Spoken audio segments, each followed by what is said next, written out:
Rise and shine, rise and shine. Give thanks, y'all. Shout out to everybody waking up and giving thanks on this beautiful Sunday. You know? Shout out to everybody out there drinking their cup of coffee.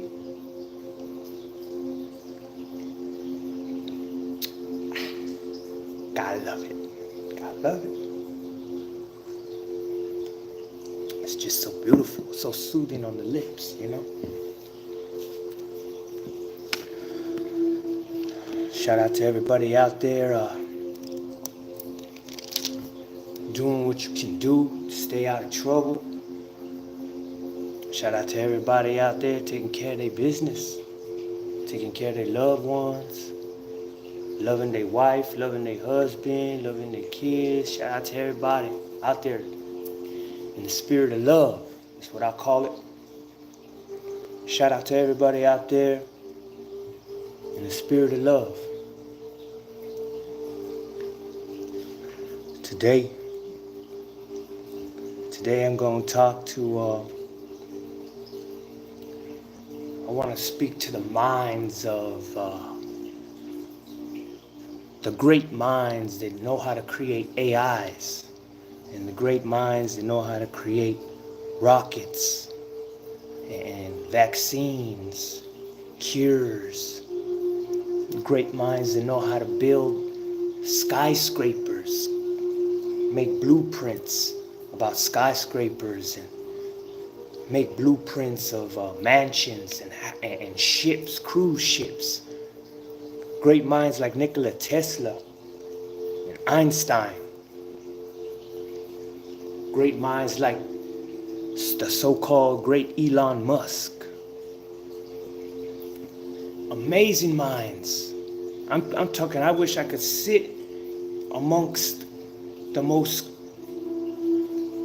wise mind on earth. Elon Musk, freaking Bill Gates, all them people that claim to be so smart.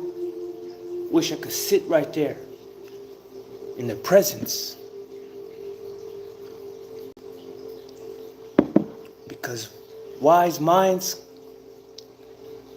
just as wise as they are, they could be that blind. So if they're 1,000,000 times wise, sometimes those people are 1,000,000 times blind. Because they're so wise that they start to look inward at themselves. And they give praise to themselves, like, this is my mind. I came up with this. I came up with these ideas. I built this AI and I came up with this and this. And they're just so great. And they think they're just so magnificently smart and intelligent. And then you ask them, do you believe in God? And they will say the most stupidest thing. They are so smart, but they will say the most stupidest thing if you ask them, do you believe in God? But they're so smart. Wish I could sit in the presence of them. I wish I could sit in the presence of them because they don't know the beauty that they're missing. They don't know how wise it is to believe in God. If you are so smart and so wise and you could come up with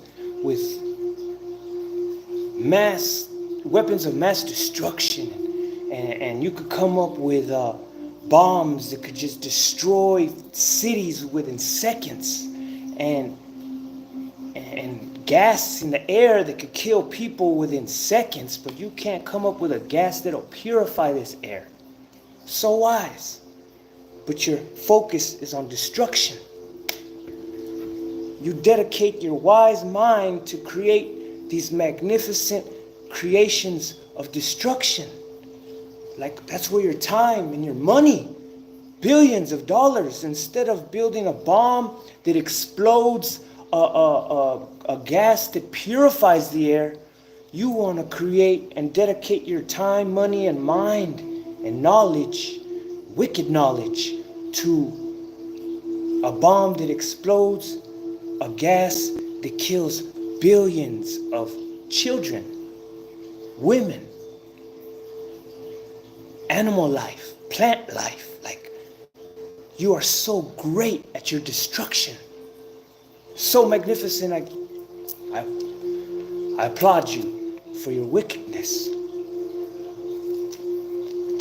You should be so proud of yourself and your kids. You should be so proud of Daddy, who creates atomic bombs and creates tanks that just tear villages to pieces. Your kids should be so proud. But yet I ask you, do you believe in God? And you say the most stupidest thing. When a person don't believe in God, you don't know what you're missing out in. And I was one. That's how I know. It takes one to know one. So, when you don't believe in God, you rule out a lot of things that you should be acquiring. Now, those are the minds I'm talking to right now. In my mind, if I was in the presence of them, I'm putting myself in the presence of Elon Musk and Donald Trump, Bill Gates, and all these scientists in China, Japan, all the scientists all over the world. I'm putting myself in the presence of them right now. So in my mind, this is who I'm talking to them. So if you're sitting right here, right now, listening to this, you're listening to what Luke would say to them if he was in their presence. The great minds of the world.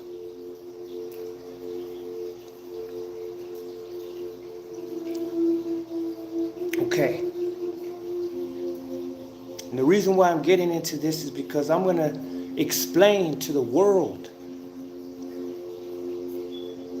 how God creates his prophets. Because God creates everything. Even his prophets. And this is where it's going to branch off to when I start explaining what I need to explain. Okay. Now,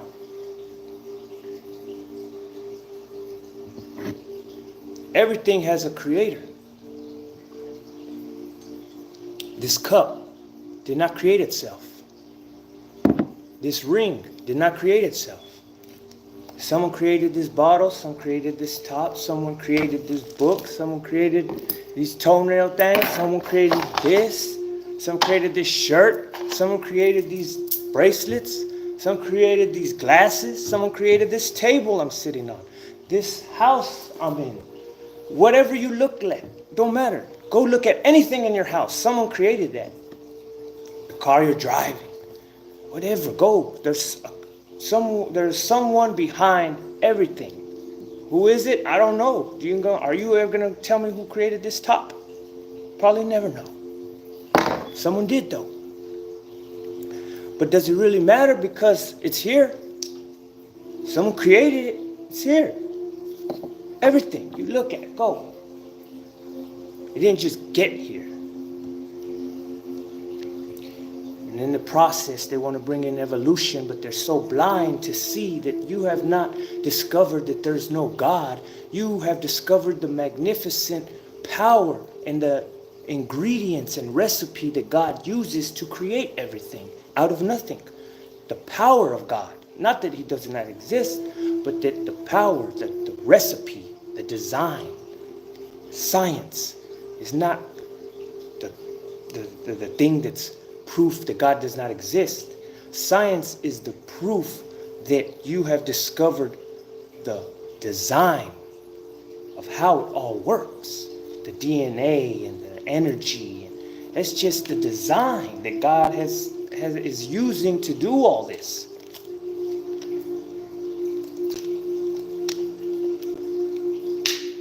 So, everything you look at in life has a creator. Nothing you pick up, nothing has someone that built that. Okay. Now, when you don't believe in God,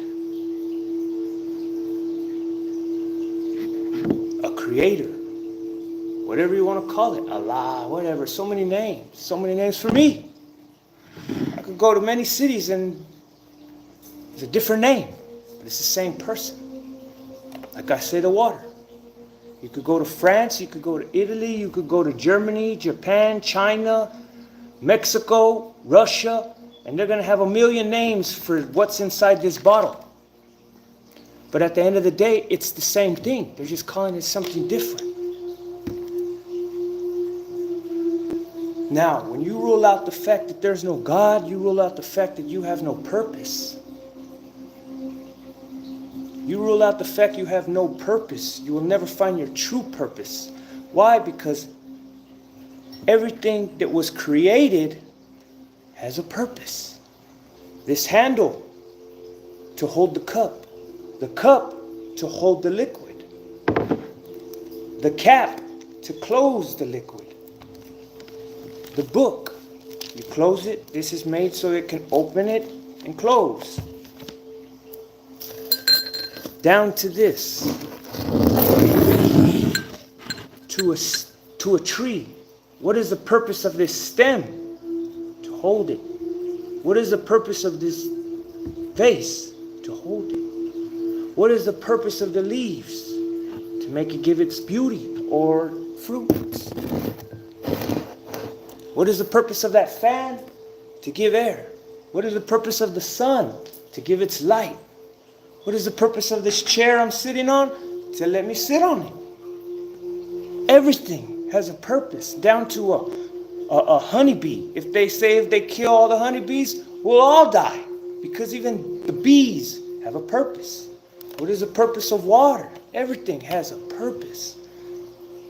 And when you realize that, if even this handle has a purpose, you don't think you have a purpose? What is your purpose? There's many people down here, so there's many purposes. Everybody has their purpose. You got to find your purpose in life. Now, if you're going through life, you don't believe in God, all this is this, then how can you believe you have a purpose? Okay, you probably could. Well, I'm here, I don't believe in God, my purpose is to do this. That might be your purpose.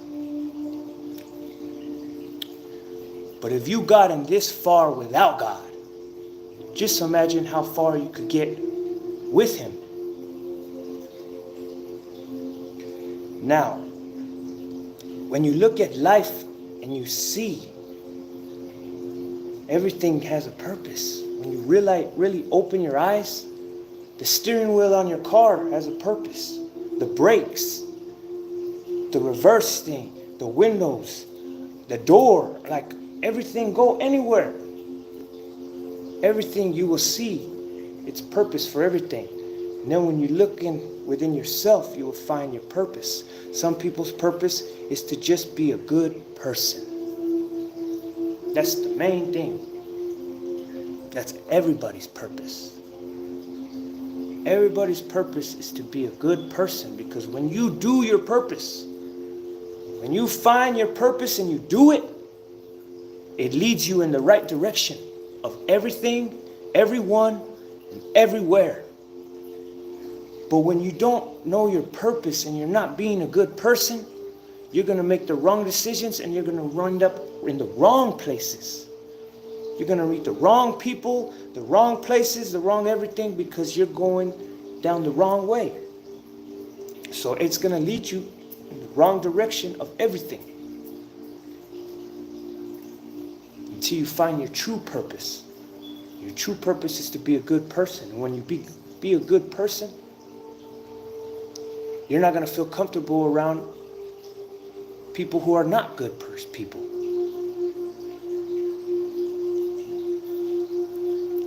So when you find the beauty, when you finally realize, damn, Eric, if this cup has a purpose and this has a purpose, man, I got a purpose. What's my purpose? And then you find it. You pray. Help me find my purpose. Help me find my purpose.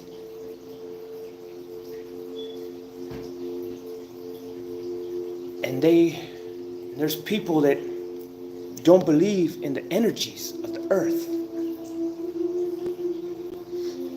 The great minds that build this know that the stones do possess energy, because your phone, your TV, any electronic, that's what's powering them right now. That's what literally gives it the energy, the metals, the iron, the copper, the zinc, all the little the things that are in your phone come from the earth. Everything that's powering your TV, any electronic, your electronic car, all that, even the freaking oil that powers your car comes from the earth. They have electrical currents running through them.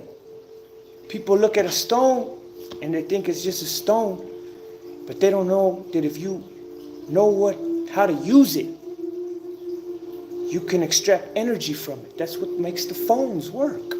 It's all the stuff that the rocks and minerals from the earth that have energy in them. Just like us. Because we come from the earth, we have those same currents running within us. This is facts, this is science. That's why they're using this to try to rule out God, but that's not saying God does not exist. It's the magnificence and the power of God that is within us. It's within the earth. It's within everything.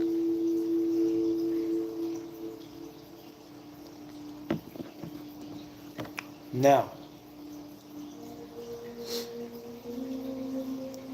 these minds that create these AIs, that's how God creates his prophets. Okay? Now, a lot of people, this is how you know. See, they claim there's a lot to be claimed to be chosen. But the ones who are chosen know it's not a blessing to be chosen. Go read the Bible. Look what happens to everyone that God chooses. So the ones prancing around, yes, I'm the chosen, like if it's a good thing, they don't even know what they're saying. Because if you're chosen, do you know what's about to happen to you? Because if you did, you would not be running around prancing. For one, you're going to have the anger of God within you. You're going to be mad. Why? Because God's going to show you things in the world that is going to put his anger within you. Read the Bible. What happens to all his prophets? God reveals to him all the evil in the world. They see it from their own eyes because God puts them in situations and makes them see it. The wickedness in the world.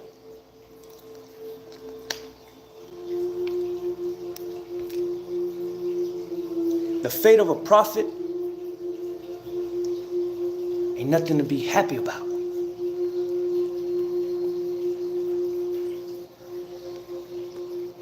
So, to these great minds that know how to build AIs, and to these militaries who know how to create what they say, universal soldiers. Because even the military, you don't just pick someone off the street and throw them out there into the war. What do? You train them. You prepare them, do you not? When you're building an AI, did that AI just pop out and now it's an AI? No, what did you have to do? You had to build that AI. Did you not have to build that AI? From piece by piece by piece by piece. That car, did you just get in the car and drive it? You had to build that piece by piece by piece. It didn't come already made. Prophets are not born. A person is not born a prophet. Just like that AI, was not born an AI. That car didn't come into this world like that. No. It is built.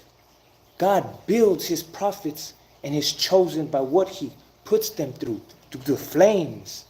You are put through the flames. And that's what makes you what you are and who you are. And that's how God builds his prophets. Like all you amazing minds build your AIs and your cars, and how you build your soldiers into soldiers. Do you not send them to boot camp? When you're training your elite soldiers, because God has an army as well, and the prophets are his soldiers. So only a military mind would understand the military mind of God and how he prepares his soldiers. So a military mind, someone who's been in the military and on the battlefield, not those behind a desk, on the battlefield, those military minds will know the mind of God's military mind. You must build your soldiers, create them, teach them. You put them through boot camp. Navy SEALs, they go through that, what is that called? Hell Week. Navy SEALs go through what's called Hell Week to prepare them to be Navy SEALs. And that's how it is for when God creates his prophets. When God is, because I am a creation of God. God created me this way for whatever reason. Because remember, in the Bible it says, when you turn to God and you accept him, you are a new creation. He will make you into a new creation. Why? Because he's going to start putting, that's why a lot of people, when they turn to God, shit crumbles for them. And then they give up, and then God looks at them like, you're not ready yet. You're not ready. Just like if you get someone and put him into Hell Week and he wants to be a Navy SEAL, I want to be a Navy SEAL, I want to be a Marine, and you put them through the training of a Navy SEAL, you put them through the training of a Marine, and they don't got what it takes. It's not that they don't got what it takes because they're weak. It's just that they don't got what it takes to be a Marine or a Navy, maybe in the Army, maybe Air Force. But that's why the Bible says when God chooses you, he expects much from you. But those that he does not choose, he expects little. He expects little from them. But the ones he chooses, he expects great things from you. Great responsibilities. Hey Alexa, play meditation playlist from Pandora. Thank you. Meditation from Pandora. Shout out. Shout out to Alexa.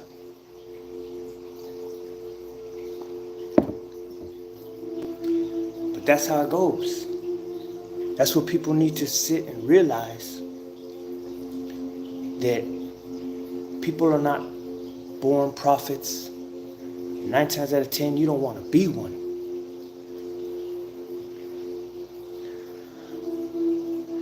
So, when God chooses somebody, sometimes that's not a good thing. Because that person that God chooses is about to go through some fucked up shit. Because like the AI, back to the AIs, when you're creating an AI, a lot of times when they create an AI, they program their own thoughts into that AI. God does the same. When God's creating his prophets, he starts to put his thoughts into that person's eyes. And there's prophetesses as well. Not just prophet. There's prophets and prophetesses. There's women right now saying what I'm saying. Men right now saying what I'm saying. Read the Bible. It says there will be many prophets. Some are bad, some are going to be good. How are you going to know who is who? It says by the fruits they bear. By the fruits they bear, you're going to see.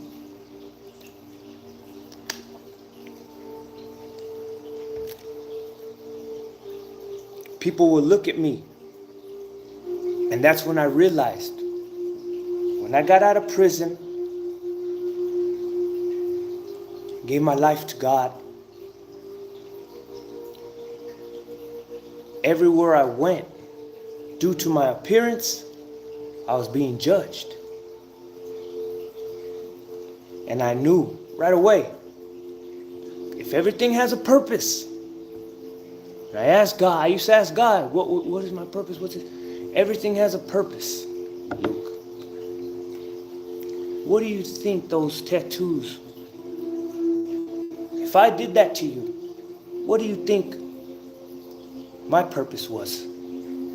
To craft you and create you the way you are right now and send you out to the world, speaking my words and doing good deeds and showing that you're not perfect. You're just like everyone else, but you're fighting to be perfect. You're trying. You're doing your hardest. You're doing a lot more than a lot of them out there. And maybe that's the main reason why I chose you.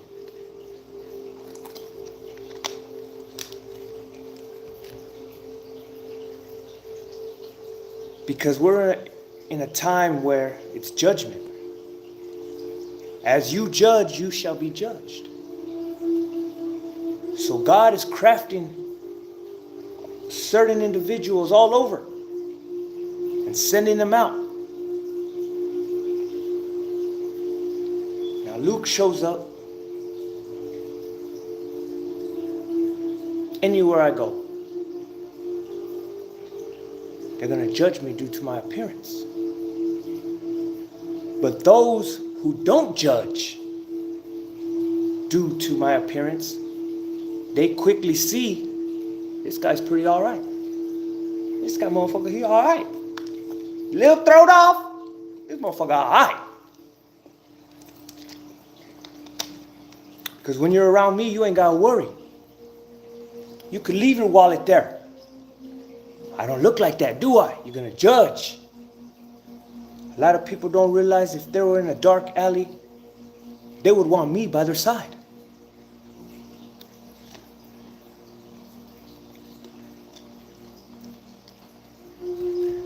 When God crafts you a certain way, there's a lot of women who have been crafted because your beauty is your purpose to tempt. You might not even realize it.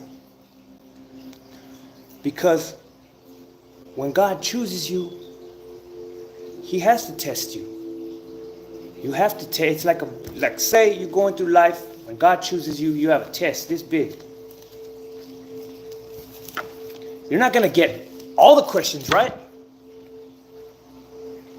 And there's a lot of tests.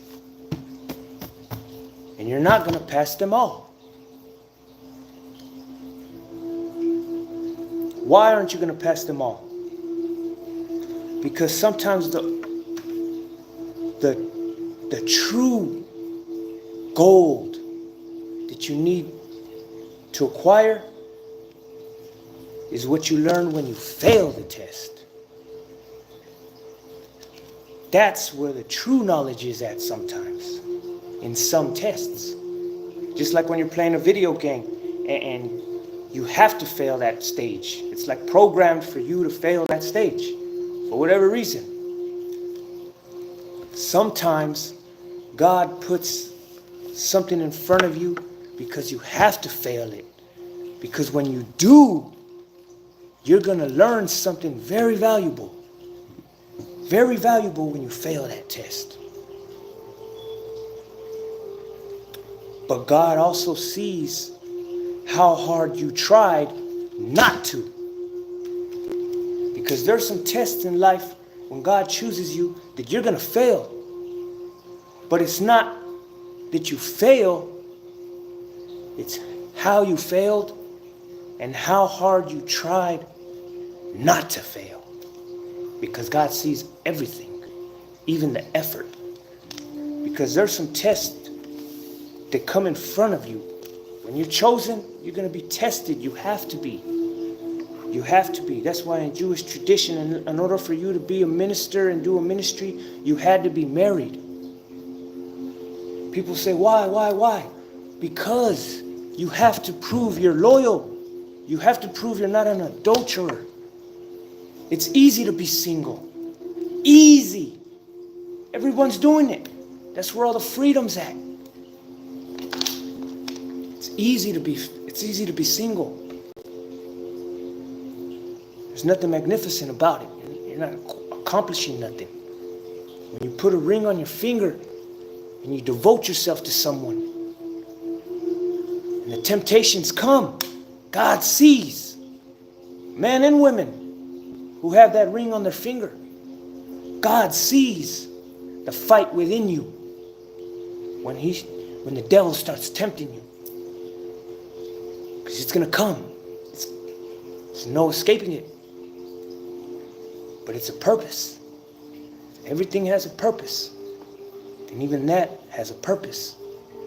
That's why it's easy to be single, hard to be married. Because now you have a purpose. And your purpose is to devote yourself to your wife. And vice versa. Your purpose now is to devote yourself to your husband. And then when your kids, you have to devote yourselves to your kids. Nothing else. Because that's your guys' purpose. And when you fulfill that, you're blessed. That's why all you parents who have good kids, who help around the house, stay out of trouble, even the Bible says, give praise to God for having good kids. Because there's a lot of fucked up kids right now, man. Don't give a fuck about their parents. Nothing. Some have their reasons, but some don't.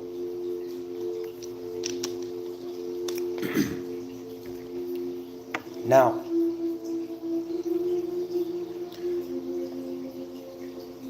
when you start following God, it's crazy how everybody expects you to be perfect. Like they expect you to be perfect.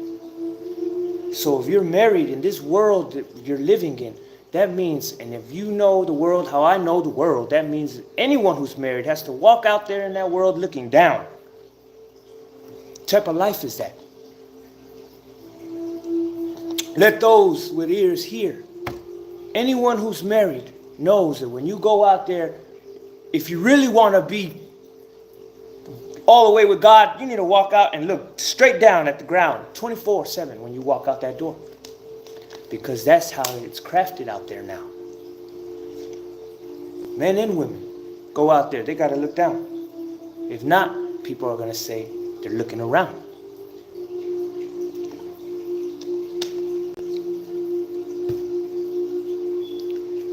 So, when God chooses you, you're going to be tempted. You're going to be tested because you have to. You're being put through the fire.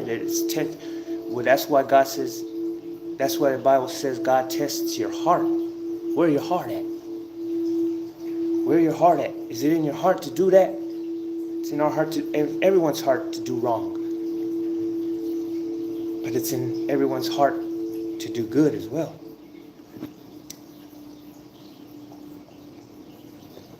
What's in your heart is what matters. That's what it says, right? So God sees the fight that the ones he chooses puts up, and he sees the amount of effort and the lack of effort.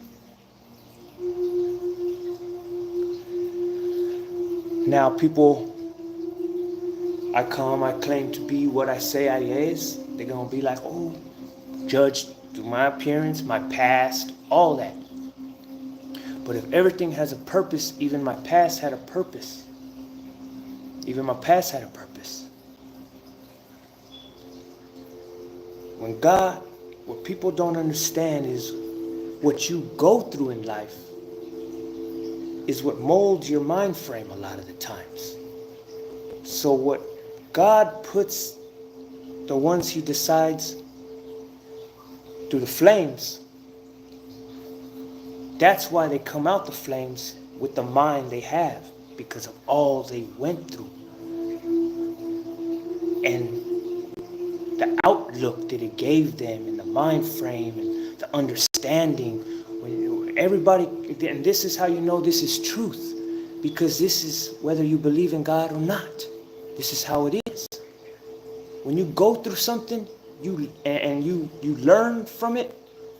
That's exactly what you do. You learn from it. You start getting ideas and how not to do it again, and how to do. Like when people go to prison, and I used to tell a lot of my cellies who used to tell me there's big kingpin schemes, all this crazy stuff. They will go to prison and people will come up with 1,000,001 ways how not to get what they got caught for. They go in and come up with 1,000,000 ways how they wouldn't get caught again. But what they're doing is coming up with 1,000,000 different ways of getting caught again. Because there's only one true way to not get caught again. And what is that? To never do it again.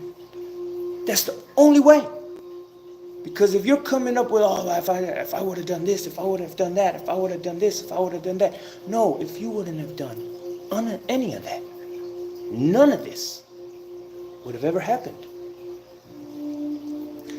People can't wrap their heads around, we got kicked out of heaven concept, all this. And I'm here to let people know, because this is what God told me to let people know. Blessed if you're here listening. People say, they say we got kicked out of heaven, thrown out of heaven. Why? What did we do? What did I do? This. We shouldn't be held accountable for what we did. Don't remember this and this and this. It's like when you get drunk, you wake up like shit-faced drunk, and you wake up the next day, or on pills where you wake up, you don't even know what the fuck you did. You don't even know how you got home. You don't even know where you're at. You don't even know what happened last night. Then you hear phone calls telling you of what you did. You're like, what the fuck? And you can't even believe it, but then they'll show you videos. There's some people who get on video like, what the fuck? I did that? No way, I don't even remember that. Like, that's how it is. What they call the amnesia. You got thrown out of heaven. What if I told you that God told me that the reason why we don't remember is because we don't even want to remember what we did. We don't want to remember what we did. And how is that? Because it mirrors into life. That's how you know it's true. Because there's some people who have done some things while they were drunk. They don't even want to remember they did that shit. There's some people who kill people. There's so much things that people have done that they wish they could erase that memory. And that's how you know.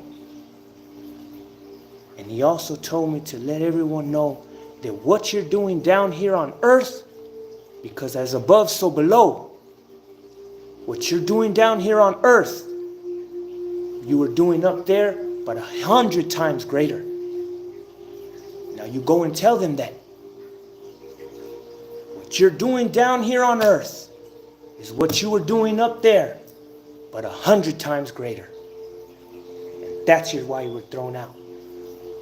So until you change who you are down here, because as above, so below, until you change who you are down here, because if you're still doing those things down here, you were doing those things 100 times greater up there in the presence of God.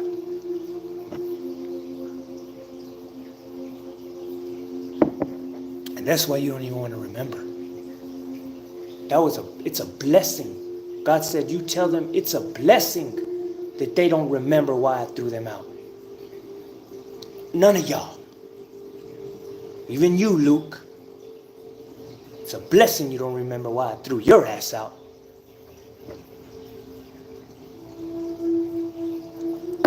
What were you doing down there on earth? Because all of y'all were doing that 100 times greater.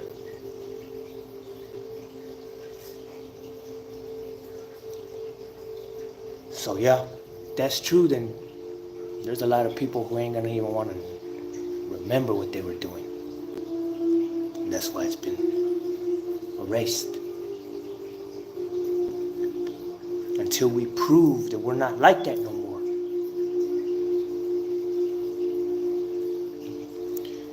They point at me, and it has a lot to do with my appearance, 9 times out of 10. That no one will believe a word I say because of my appearance. No one will believe a word I say because of my past. Okay, I'm going to jump right here into 1 Corinthians 7:17.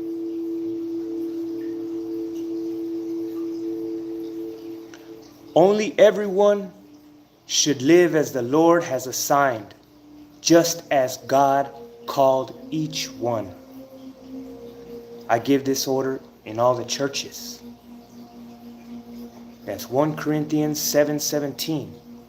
Only everyone should live as the Lord has assigned, just as God called each one. When I was called, this is how I looked. When God called me, this is how I looked. Only everyone should live as the Lord has assigned, just as God called each one. I give this order in all the churches. Was someone called after he had been circumcised? He should not try to undo his circumcision. Was an uncircumcised person called? He should not be circumcised. Now that's literal and metaphorical, because people are always debating, what is it when he speaks? Is it literal or is it metaphorical? It's both, always. And this is what I'm going to explain to you. It has to be, because it's a mirror. It has to reflect. That's how you know it's truth. It has to reflect down here on earth. That's why as above, so below. It reflects everything down here, has to reflect up there. That's why this has to reflect on life. And if it's not adding up, that's not how life works. Even life itself has to follow the laws of God. So it has to correlate. It has to correlate. If it don't correlate, then there's something ain't right. Something ain't right here. 1 + 1 = 2. It don't equal 5. Now, it has to reflect itself in the physical. The spiritual things and aspects of everything in life have to correlate and mirror the same image as the physical things, aspects.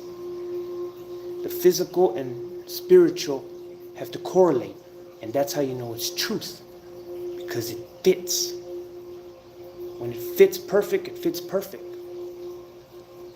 Truth, that's why the Bible says truth is truth and it will never change. This is a bottle. And in 10,000 years, it's still going to be a bottle. Hey Alexa, play meditation playlist from Pandora. Meditation from Pandora. Meditation, y'all. When you meditate, you listen. When you pray, you talk. This bottle is still going to be a bottle in 20,000 years. It's never going to change. You could put a different label on it, whatever you want, but it's always going to be a bottle. And everybody who knows that this is a bottle knows that this is a bottle. The only ones who I could go and tell that this is a freaking pen to is someone who doesn't know that this is a bottle or doesn't know what a pen is either. That's the only way it'll change, is if I present it to someone who doesn't even know. But those who know that this is a bottle in 20,000 years, 50,000 years, it's still going to be a bottle. That's how truth is. It doesn't change. There's no changing it. That's why Jesus said, my words are going to be here till the end of time, because they're true. They're true, and the fruits are going to bear its truth. When you do this, when you love one another, when you avoid wickedness, when you listen to your heart, when you do the truth, good things will come. But also bad things will come. Why? Because that's just part of life. The sun rises and the sun sets. Rises and falls. Everything, up and down. Life is up and down. When you get attached to that machine, beep, beep, beep, beep, beep, beep, up and down. Life is up and downs. It's what you do when you hit the ground. It matters. And how you act when you go up. How you treat people when you're up, and how you treat people when you're down. How you love yourself when you're up, and how you love yourself when you're down. And blessed are those who love God when they're up, and love God when they're down. Let those with ears hear that. Blessed are those who love God when they're up, and love God when they're down. Because isn't that how it is in life? Don't you want someone to love you when you're up, and someone to love you when you're down? It has to correlate, because it makes sense. It connects. When it don't correlate, something don't add up, your heart's telling you it ain't right, it's God telling you it ain't right. It's God telling you it ain't right. Anyone in prison right now, there's 1 million people and 1 billion of people in prison right now that will tell you the same thing. If I would have listened to my heart that night, I wouldn't be in here. There's a lot of people in situations right now that will tell you, if I didn't listen to my heart, if I would have listened to my heart, I wouldn't be here right now. If I would have listened to my heart, this wouldn't have happened. If I would have listened to my heart, that wouldn't have happened. If I would have listened to my heart, I wouldn't have gone to that party. If I would have, it's so many times, because God talks to you through your heart. And when you don't listen to your heart, that's God telling you. But if you don't believe in God, then how are you going to believe that's a warning? Coming from something that's looking after you, watching over you. Because someone who don't care about you ain't going to warn you. They're going to let you crash. Someone who loves you, who cares about you, and sees you're about to crash, they're going to warn you. Yes, they are. It has to correlate. That's why when God sends people, it says it right here, before God destroys a country, he will send them a prophet to warn them. And it's up to them whether they listen to this man or not. And a lot of people are going to hate those prophets. A lot of people hate it, and they get what they're going to see. They get it. There's some right now who can't wait to see something bad happen to me. And yes, they're going to see it. Why? Because that's the fate of a prophet. The time, they will all get their time soon. Those know who they are. Some know me and some don't know me. But they know who sent me. And they know they want to see those people tortured every time they get sent to this earth. The whole world sees. Many people, I wouldn't say the whole world, many people always see throughout the whole Bible. There are many witnesses to what God does to his prophets. But that's the scary thing about it, because once they see it, because they're going to see it, God's going to let y'all see it. God's going to let y'all see what he does to Luke. Because Luke deserves it all. It's a secret that people don't know. When you read about the prophets, all the prophets say, I'm not worthy, I'm not worthy. Why this, why that, why that, why this? Why are you choosing me? If you knew who I was, you wouldn't even be choosing me. What? That's just how God does it. But what if that's why he chose you? Is what they got to sit back and ask. You're chosen by God, not... If you know what you're about to go through, then maybe that's why you were chosen. Because what you're about to go through is what you deserve anyway. That's why John said, I am not even worthy to take the sandals off your feet.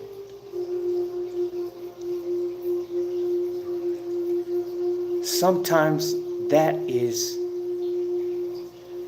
what a prophet owes. That's the debt of a prophet. Because God puts his prophets through pain. Because maybe they deserved it.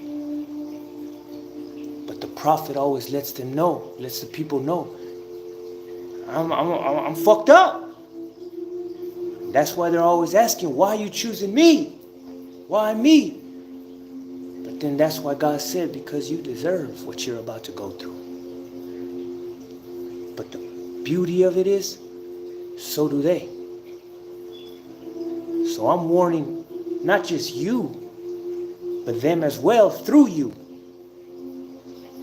And blessed are those who listen to you, because they're not going to have to go through what you did. You are an example to them. And hopefully what happens to you will open their eyes, and so it could stop it from happening to them. And that's how that is.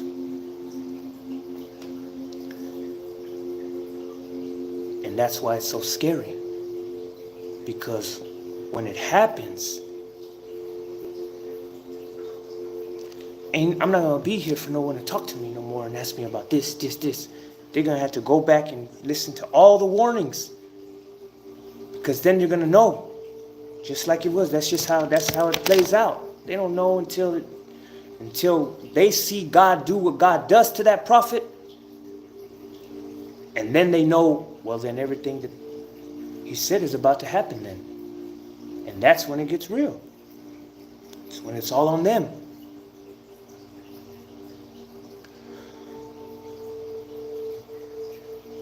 God puts people through so much stuff because that's what molds them into the people they are. Now, I disappeared. I'm going to explain this part. Because it says, if I see some people and I send you to go and warn them, and you don't warn them, the sword is going to hit them, but the blood is going to be on your hands because you didn't warn them.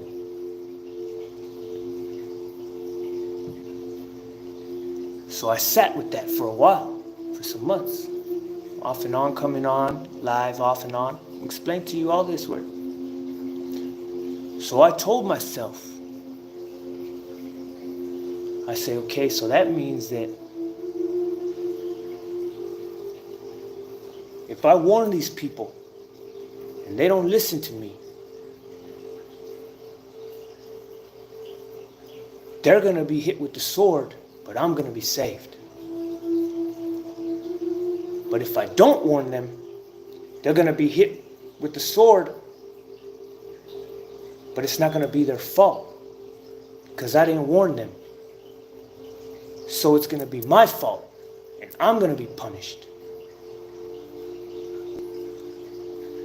So in my fucked up mind, or is it really fucked up? So then that means I could save all those people if I don't warn them and take it upon myself. Is that what that means?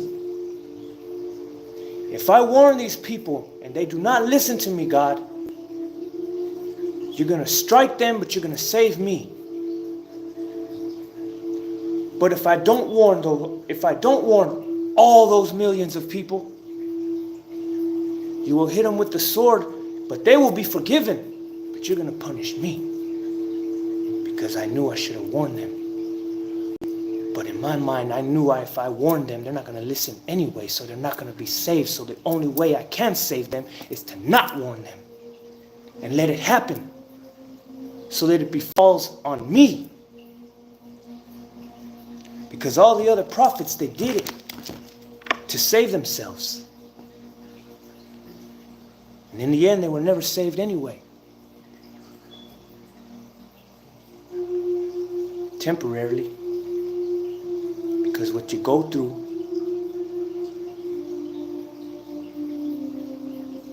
is crazy. So that was the battle I was having for months lately. If I stop warning, I could save them. They're not going to listen. So the only way to save them is to not warn them anymore. So that God could say, I told you to warn them about this. How come you haven't been going? Haven't been going? Because that's the only way to save them. In my mind, the only way to save them is to not warn them and let the punishment befall on me.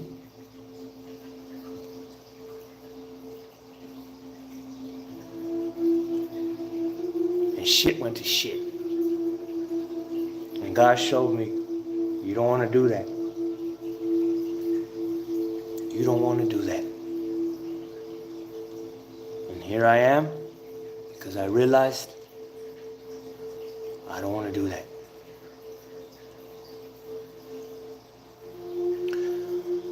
So, I've been given the warnings. Now, back to the AI and soldiers. That's how God creates his prophets, piece by piece. That AI didn't show up into this world already built. That soldier doesn't show up onto the battlefield already built as a soldier. Same thing with God and his army. When God is building an army, he's putting his soldiers through Hell Week. Because when they come out of Hell Week, they're going to have a different mind frame than everybody else. Why? Because God put them through things and situations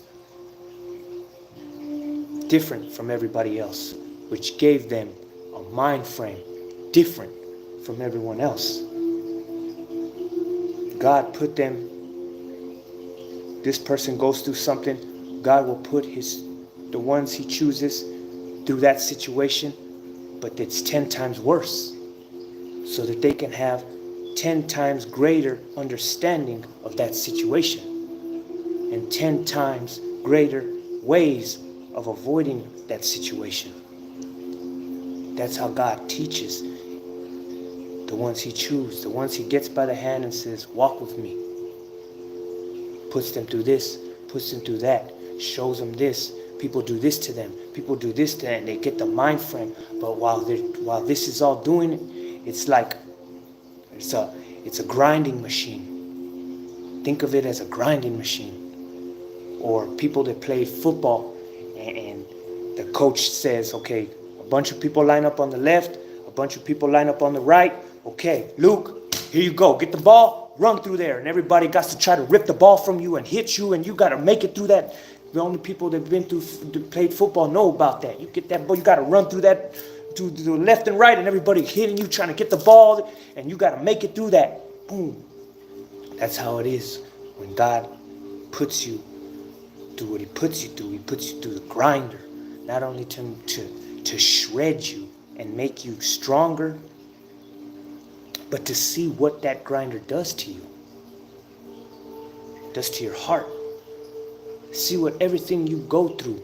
Can you go through the most disrespectful people, the most heinous people, the most treacherous, betrayal people, deceiving people? Can you go through a life of nothing but that and come out years later in life and still have a good heart towards mankind?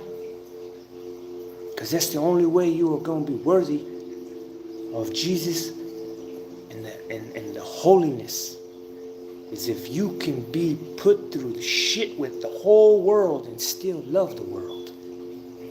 Still treat people with respect even though you don't ever get respect.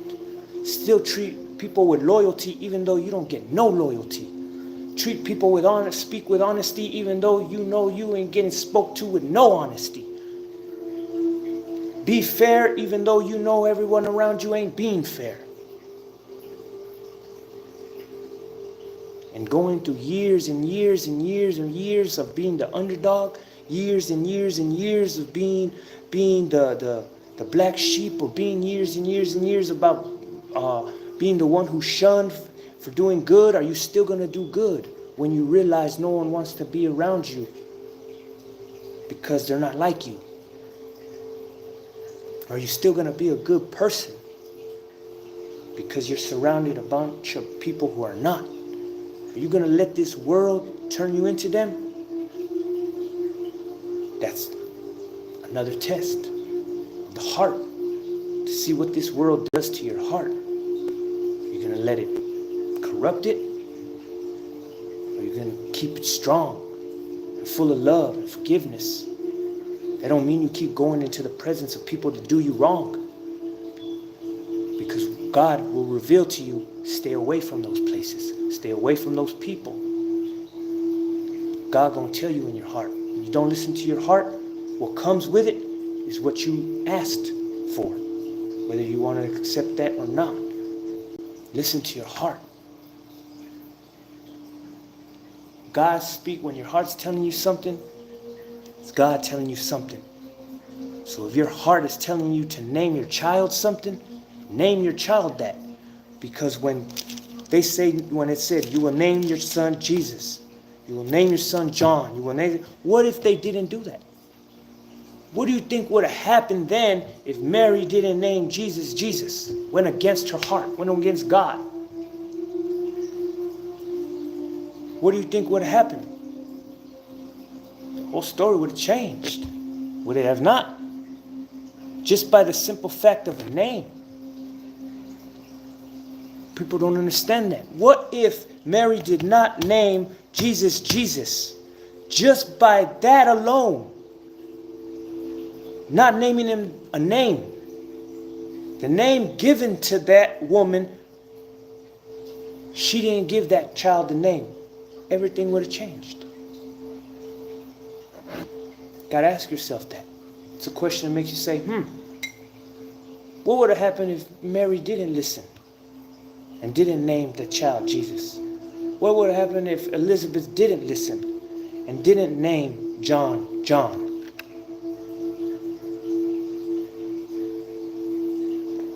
What would have happened to John if his name was not John? That's a question. So, when God calls you, God doesn't always call people in suits and ties. Remember, it's fishing. A fisher of people. And I've said this before, when you go fishing, you know, not all fish bite on the same bait. So Jesus uses bait to reel in certain fish. You reel them in, you bait them in, and Jesus will do the rest. That's how it is. Now, I'm going to reveal something amazing. Hey Alexa, meditations playlist from Pandora. Meditation from Pandora. Okay. I'm going to reveal something beautiful to y'all that I revealed to Sonia yesterday.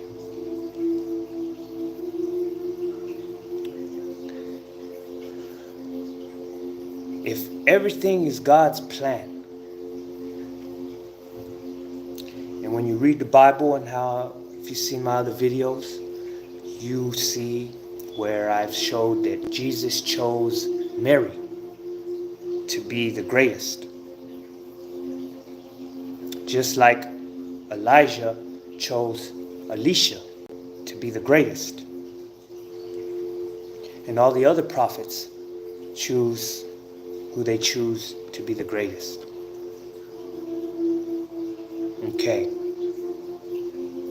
Now when Jesus chose Mary, who he was going to leave the power to Mary, that made her greater than all the other prophets.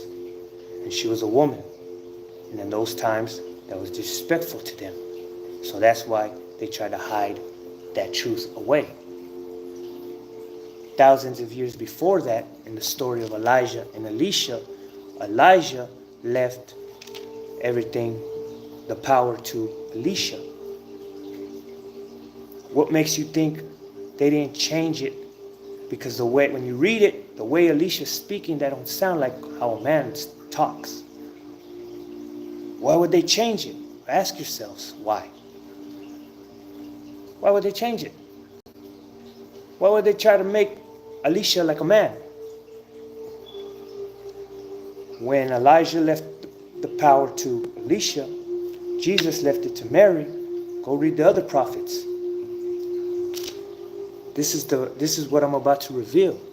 Blessed are those who are here. Blessed are the women listening to this right now.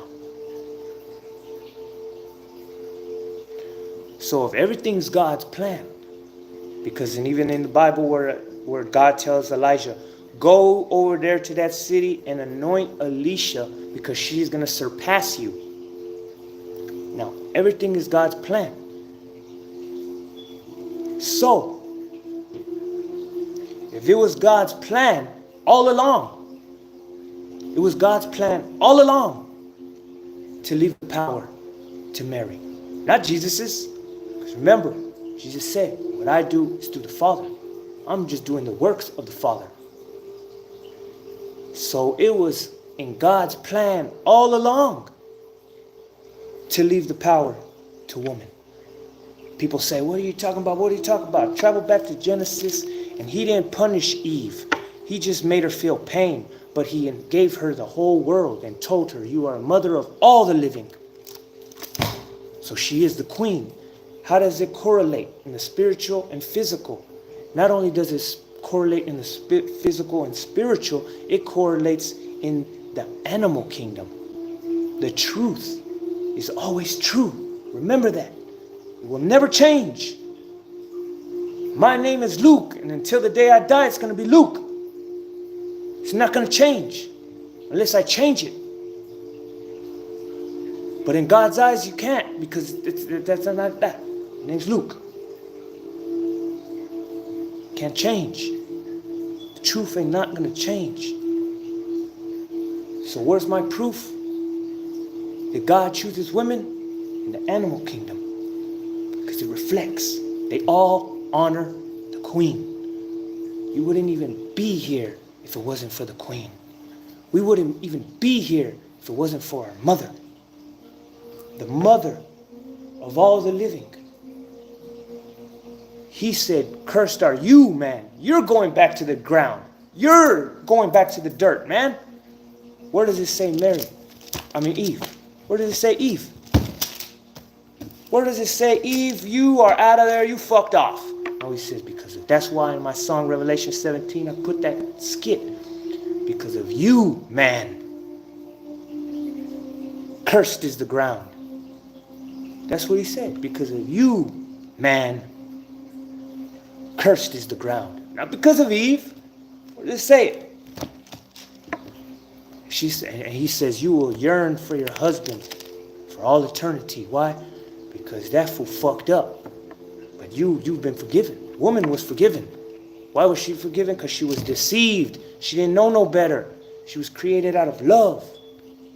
She was created out of love. And when you love somebody, you go to the end of the world and back for them. No questions asked. So she was deceived easily. She didn't know no better. That's why she was forgiven. That's why all women are forgiven. How do you know it's truth? Because it's in the physical. Every woman right now has been deceived by men. How many women walking around are going to say, no, he's lying? Because it's still playing till this day. Till this day, men come and deceive the woman.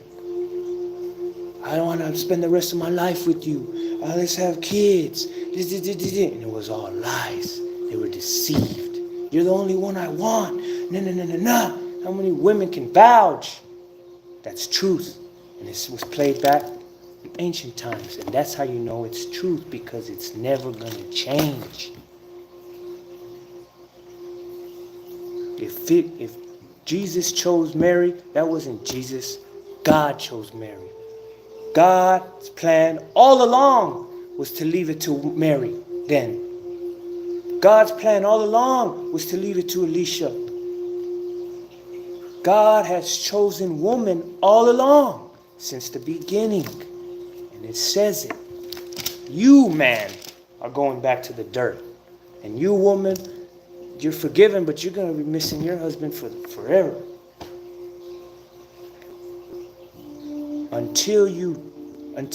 Because all men's fate, men don't even want to accept their fate. Because I just told you your fate. I just told you our fate, man. Women don't have our fate. It's not here. The fate of a woman is not the fate of a man. It's right there in the beginning. It says it. You, man, are going back to the dirt. mother of all the living. Forgiveness. When a baby comes into the world, who takes care of it? Who loves it? Nurtures it? Would die for it? God sees that.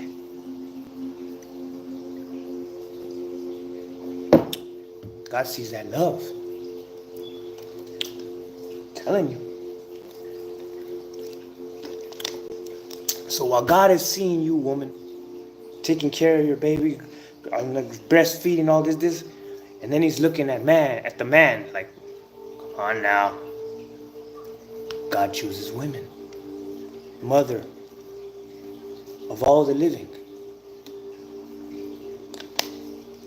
When a woman takes care of her child and loves it, especially single women, they are worthy of God's love. Because God's watching you hold your baby, breastfeed it, change the diapers. God's watching all of that. All of it.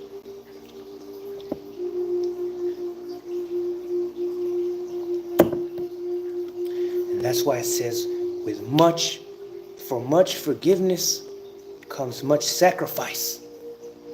And mothers, single mothers especially, but all mothers know what the word sacrifice means.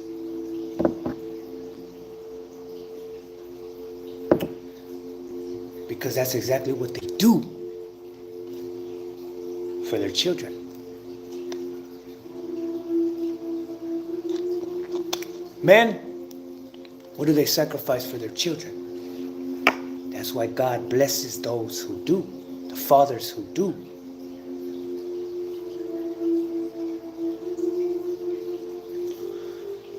I'm going to read this one, Corinthians 7:12. To the rest, now I'm going to start it at Corinthians 7:8.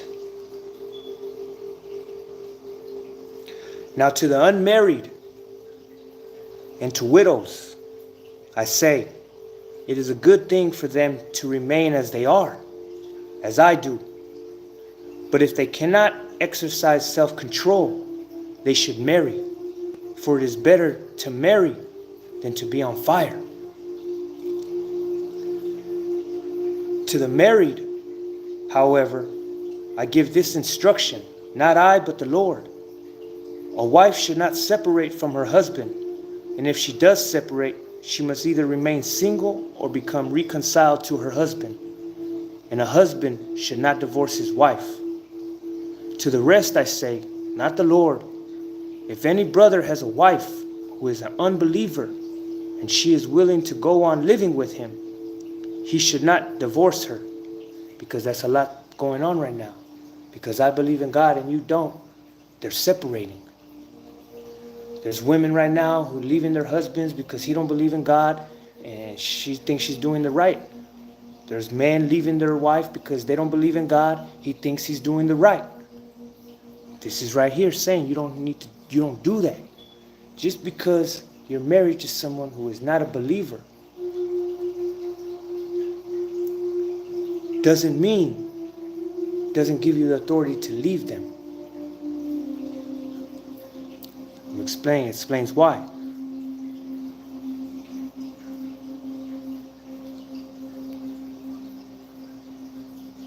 For the unbelieving husband is made holy through his wife, and the unbelieving wife is made holy through the brother.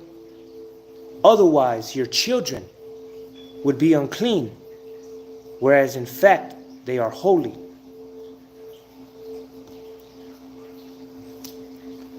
So, you're with someone who's not a believer. They are made holy through you, but you must be full-blown believer. And it shows in the Bible where God says, if you could find me one, I won't destroy none of this. But find me one good person in that whole city, and I won't destroy it. If you can't find me one, they're out of there. And it correlates into a relationship. Because you could be an unbeliever. I'm a believer. Full blown. So, through me, you are saved and protected. Not just because I'm a believer though, because gotta remember they're speaking about wives and husbands. So a husband, an unbelieving husband doesn't mean he ain't gonna love his wife. An unbelieving wife, that doesn't mean she doesn't love her husband. When they love someone, who do they believe in? They believe in their partner. They have faith in their partner. They have trust in their partner. They believe in their partner. Because when you're with someone that you can trust, you believe that they're not going to lead you into destruction. A lot of men, when they get with women and vice versa, y'all believe that y'all are for each other, you wouldn't do me wrong. That's why people get you. I trust you, I don't feel you're going to do me wrong.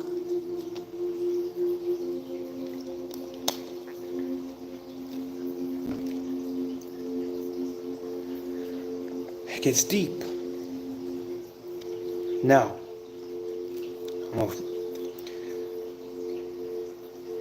chapter 7, verse 3, verse 2. No, I'll just start at 1. Now, in regard to the matters about which you wrote, it is a good thing for a man not to touch a woman. But because of cases of immorality, every man should have his own wife. Own wife, not wives. His own wife. Why? Because when you have multiple wives, that breeds jealousy. Jealousy is the pathway to the dark side. Always remember that. Jealousy will make you kill. Jealousy will make you steal. Jealousy will make you do some fucked up things. The husband should fulfill his duty toward his wife, and likewise the wife toward her husband. So all them women that be on that pussy restriction, all them husbands on that dick restriction, all them husbands that go to work, come home and don't lay with their wife, all them wives that go to work, come home, don't lay with their husband, you're not fulfilling your duty as a wife or a husband. If you're not fulfilling your duty, if you're not laying in bed with your wife, you're going to work, that's your duty. Who else is she supposed to lay with? That's your duty. Who else is he supposed to lay with? You're not fulfilling your duties. And when you don't do that, what happens? It says it right here. Fucked up shit gonna happen. If a husband ain't fulfilling his duty to his wife, it's not always providing. It's attention, affection. Not just money. We look at what we live in. Women could provide that for themselves. Men could provide that for themselves. A wife does not have authority over her own body, but rather her husband. And similarly, a husband does not have authority over his own body, but rather his wife. Why? Because when I put this ring on your finger and you put it on mine, I am no longer mine. I am yours. You are no longer yours. You are mine. But I have to fulfill my duties to you. You have to fulfill your duties to me. You don't have authority over me. I can't tell you don't do this. It says, you can't tell you, don't do this, don't do this, don't do this. She can't tell you, don't do this, don't do this, don't do this, and not meet you halfway as well. Bring it back. A wife does not have authority over her own body, but rather her husband. And similarly, a husband does not have authority over his own body, but rather his wife. Do not deprive each other, except perhaps by mutual consent for a time, to be free for prayer. But then return to one another, so that the Satan may not tempt you through your lack of self-control. Now, what I was telling you about self-control. Those with no self-control cannot be trusted.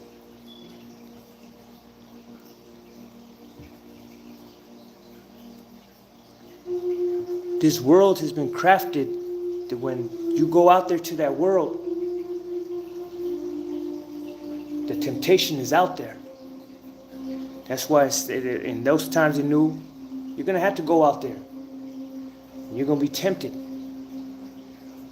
Married couples, and that's why it says when you go to your job, do what you do, go straight home and come back to each other so you won't be tempted. And you won't have that lack of, if you don't have no self-control, you won't fail the tests. Because you're going to be tested. You're just going to be. It's going to happen. But the world right now is so beautiful because it made it to where you can avoid. Couples can now avoid going out there to that world. They both could work at home now. They could avoid going out there to that drama. Because that's what it is. It's drama. Now,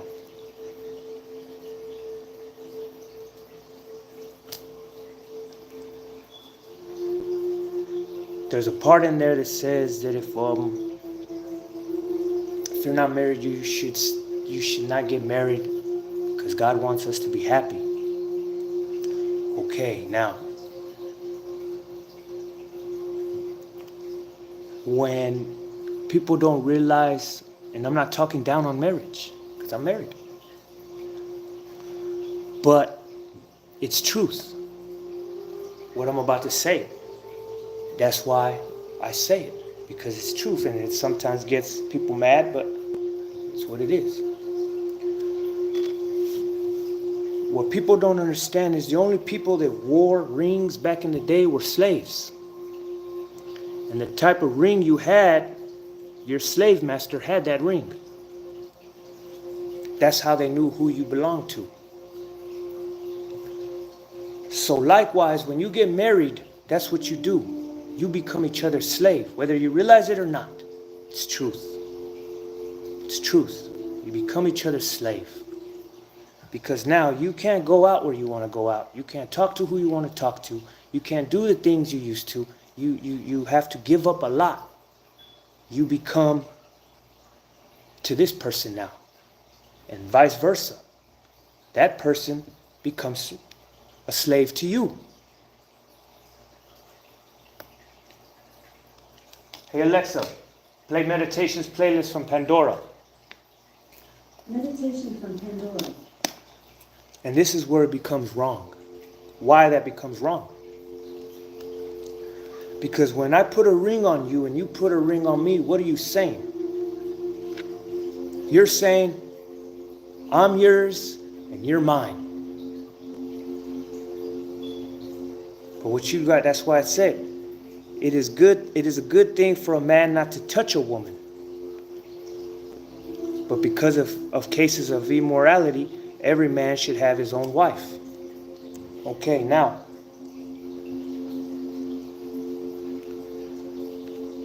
when I say you're mine and I'm yours, that's already wrong. Why? Because you belong to God. How dare I say you're mine? You belong to God. And how dare you say I'm yours when I belong to God? When you are awake and you know this truth, you know that's truth. We belong to God. I can't claim you. Now I'm going to take it to Genesis and I'm going to show you where Adam went wrong in the first place. Not Eve. Where Adam went wrong to begin with. Okay? Blessed are those who hear this right now. The Lord God said, it is not good for the man to be alone. I will make a helper suited to him. Read that back. The Lord God said, "It is not good for the man to be alone. I will make a helper suited to him." Helper, not wife. What if you realized Eve was never intended to be man's wife? He created Eve to help him. Stay with me. So the Lord God formed out of the ground all the wild animals and all the birds of the air, and he brought them to the man to see what he would call them. Whatever the man called each living creature was then its name. The man gave names to all the tame animals, all the birds of the air, and all the wild animals, but none proved to be a helper suited to the man. So what if you put yourself and you see through my eyes? I'm going to show you what I see when I read that. Adam is surrounded by all these animals, and he's learning from these animals. He's seeing them mate. He's seeing them become territorial. He's learning from these animals, and he's, without him realizing it, he's developing animalistic behavior and ways.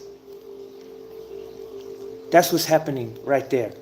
So the Lord God cast a deep sleep on the man, and while he was asleep, he took out one of his ribs and closed up its place with flesh.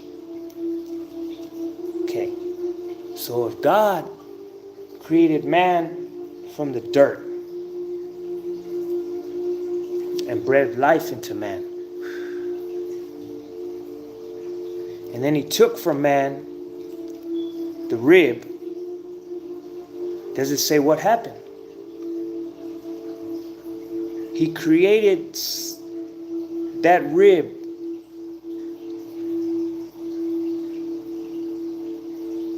That's why women, here's the secret, are so special.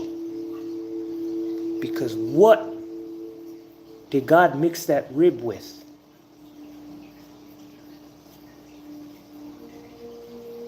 Women came from God personally.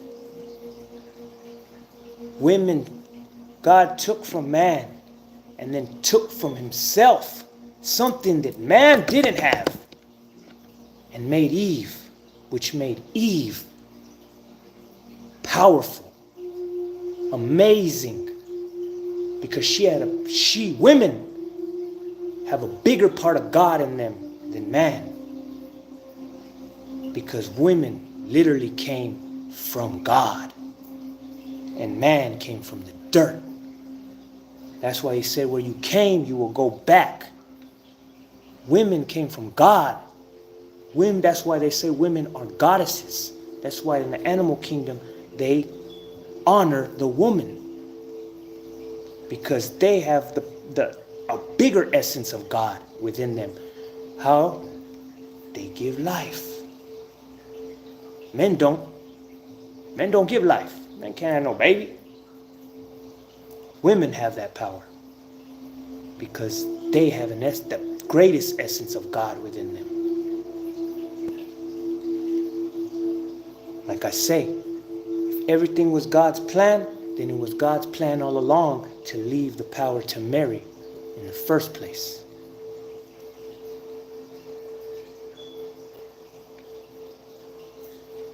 And that's how you know, because it correlates. In the animal kingdom and in our kingdom. It correlates. So, he cast a deep sleep onto man, took the rib, no one knows what they mixed it with himself. God, women have the DNA of God in them. And that's why they're able to give life. But they weren't created, she wasn't created to be man's wife. She was created to be man's helper. And then God created all these animals. He's seeing all these animals mate and they're territorial. He's learning from them. So when God creates this woman, listen what man says. Without Adam realizing he's becoming an animal because this is what he's watching. He's seeing all these animals doing what animalistic things, and he's learning from them. That's not what people see. You have to see between the lines of what's happening. You have to have the mind to be able to go back in time and put yourself right there and see it happening like it's right there. All these animals, he's saying, all these animals were created, he's seen them. He's seen what they're doing. He's seen the territorial, how they're becoming territorial, how they're claiming things.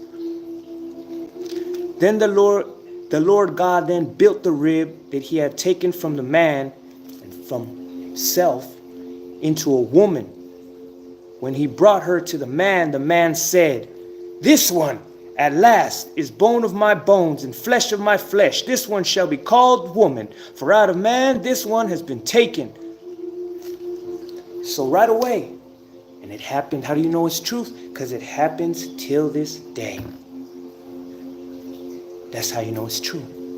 Because till this day, men do that. They see a woman, oh yeah, I want her to be mine. Now they go and they say, you can't talk to this guy, you can't do this, you can't do that. They stake claim. That's an animalistic behavior that Adam performed without anybody even realizing that. God created her to be a helper, not to be your wife. How many women can vouch for me right now when a woman says, man, I just want to be your friend. You over here trying to fuck me. I just want to be your friend. Like literally, I just want to be cool with you, man. Hell, I see you need help. I'm here trying to help you, but you over here trying to fuck me. How many women can vouch for that? It still happens to this day. God gave Adam a helper, but due to his animalistic ways and what he was seeing, he wanted to put claim. That's territorial without you even realizing it. You said, this is mine. Right there. In your thing, you just said, this that you created is mine. And he took claim. He had animalistic behavior. Because, no, she's not yours. She belongs to God. She's here to help you. Just like you are not hers. You belong to God. You're here to help her. You guys are here to help each other through this fucked up life. She's here to help you. You're here to help her.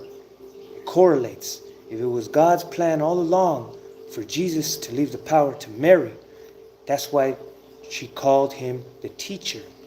He was never the chosen one. He was here to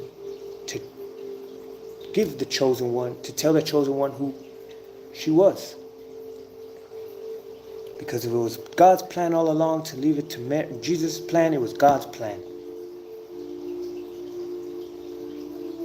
Mary needed Jesus to teach her all the things that God had taught him. That's why in the Bible it says with Elijah, go and anoint her and she's going to surpass you. And everything that Elijah knew, he taught to Elisha. Because it was God's plans all along to leave the power to Elisha to begin with. So Elijah was never chosen. Jesus was never chosen. And all the other prophets were never chosen. They were just chosen to be the teachers, to teach the chosen, the true chosen, which was the woman. And the Bible's never going to admit that. But it doesn't matter. I'm not here and I can quote quotes and quote quotes. I could speak of the Bible without it.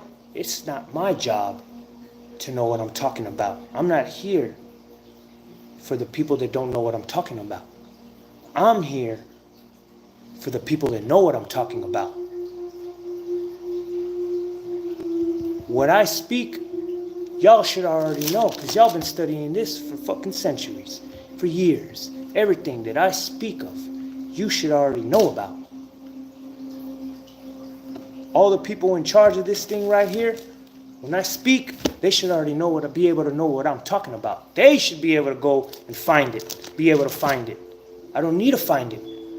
I'm here. You guys are the ones supposed to know it. Just like when you take someone to court, I don't have to prove you this and this. You guys have to prove that I'm guilty. You guys got to prove I'm guilty. So in the court of God, I have to prove that y'all are guilty. The powerful ones here. I'm here for the powerful ones, the rulers of the world, the ones who have been lying and all this. When I speak of Jesus said this, Jesus said that, you guys been reading this long enough to not even have to open it either. You know what I'm talking about. Now, what makes the 80s generation so great, like I posted on my page, the things that are making us so great is because we are, they say, the lost souls. We are the ones who have came back, because in the Bible Jesus says, let those with ears hear. There are people here who will never taste death until the Son of Man, the Kingdom of Heaven, comes back. So if you believe in the Bible, then you know and it speaks of them, the immortals, the rulers of the world, who have been here since the beginning of time, that they have been waiting for us to come back. Because we are the generation that they slaughtered. And they've been here since forever. Because they will never taste death until it's their time. Because death is the blessing. They will never taste it. You will be here suffering. They know we're coming back. They're praying that we don't remember who we are. But they know. When they see God, Jesus told them, when you see these signs, know we're back. And the signs are everywhere, so they know these people are back. And they're trying their hardest to keep us from remembering who we are. That's why it's called the Great Awakening. Now,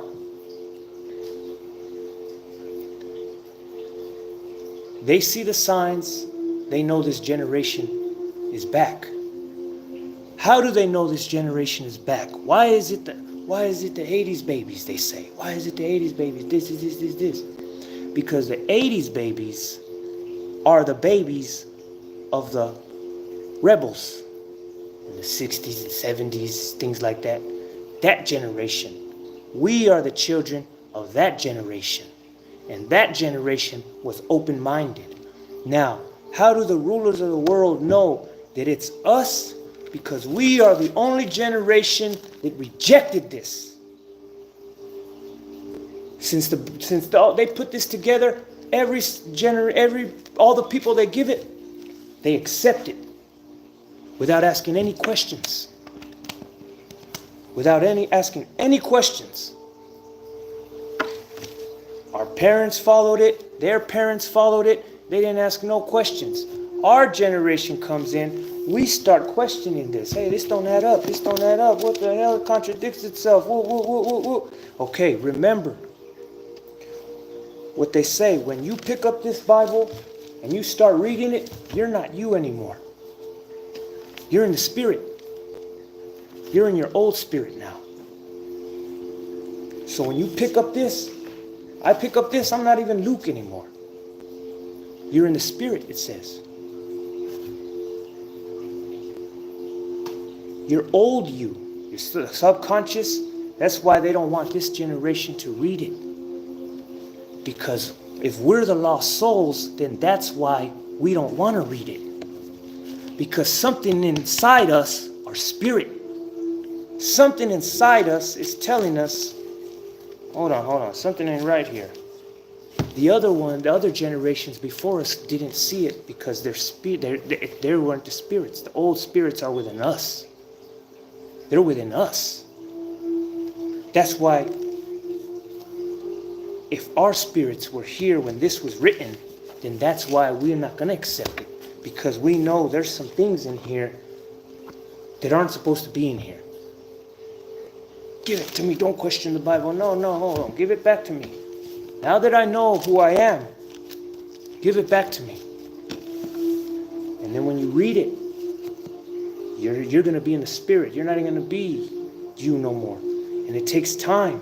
It takes time. It's like a person who shoots the gun all the time, do, do, do, do, do, do, or plays a game all the time, do, do, do, do, do. When you stop playing it for a while, you're going to fucking get all rusty. You're going to get all rusty. You're going to forget how to play the game. You're going to sometimes forget what button is what button. That's how it is when you pick up this again. That's how it is when you pick up this again. Because when you pick up this, you're not you. You're in your spirit now. You're old you. And that's why this generation, when we read it, we're like, no, hold on, that don't make no sense, because our spirit knows. All those other generations, they didn't have our spirit. That's why they picked it up and they accepted it with an open. They didn't see the lies. They didn't see none of that. They didn't see none of it, because it was all. That's why it says this is for another generation, for a future generation, because that generation is going to be the lost souls that have come back, and they have to remember who they are. And when they start reading this, they're going to connect to their old self again, because when you pick this up, you're not your present self. You become in the spirit, and that's your old self. And that's why this generation, the 80s and all them, they and some after can read. And hold on, and they could see it. They could see it clear as day, because you're in your spirit. Your old you is reading this. And the generations before us were not us. That's why they couldn't see the lies. We can. We can, and that's what makes us powerful. Why? Because give us this book back. Now that I know who I am, and I could get in the spirit, and I got to remember, I'll see the lies. I'll see them. I'll see them because I was there when it was written. And that's why a lot of us can see the lies. That's what makes us powerful. This is what makes us weak. That's why they fear us, because we see the lies that they put in here. We see them clear as day. Now,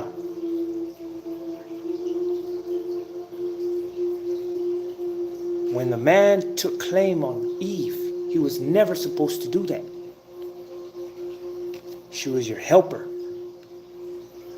She was your helper, and you were her helper. So, with this that I'm giving you right now, hey Alexa, play meditation playlist from Pandora. Meditation from Pandora. Okay. That's how they know it's us. Because we're the ones who could see through the lies of this. And we're not just going to accept it. When you read this, you're not reading with these eyes, you're reading with your spiritual eyes. And that's why they don't want this generation to read it. And they take it from us. Don't question it. No, you're supposed to. If something don't make sense, you ask a question. There's no such thing as a good student who doesn't ask questions. Hold that thought.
Rise and shine to yourselves, y'all. So remember, when you pick up this, you're not reading with your eyes no more. You're not even you no more. You're in the spirit.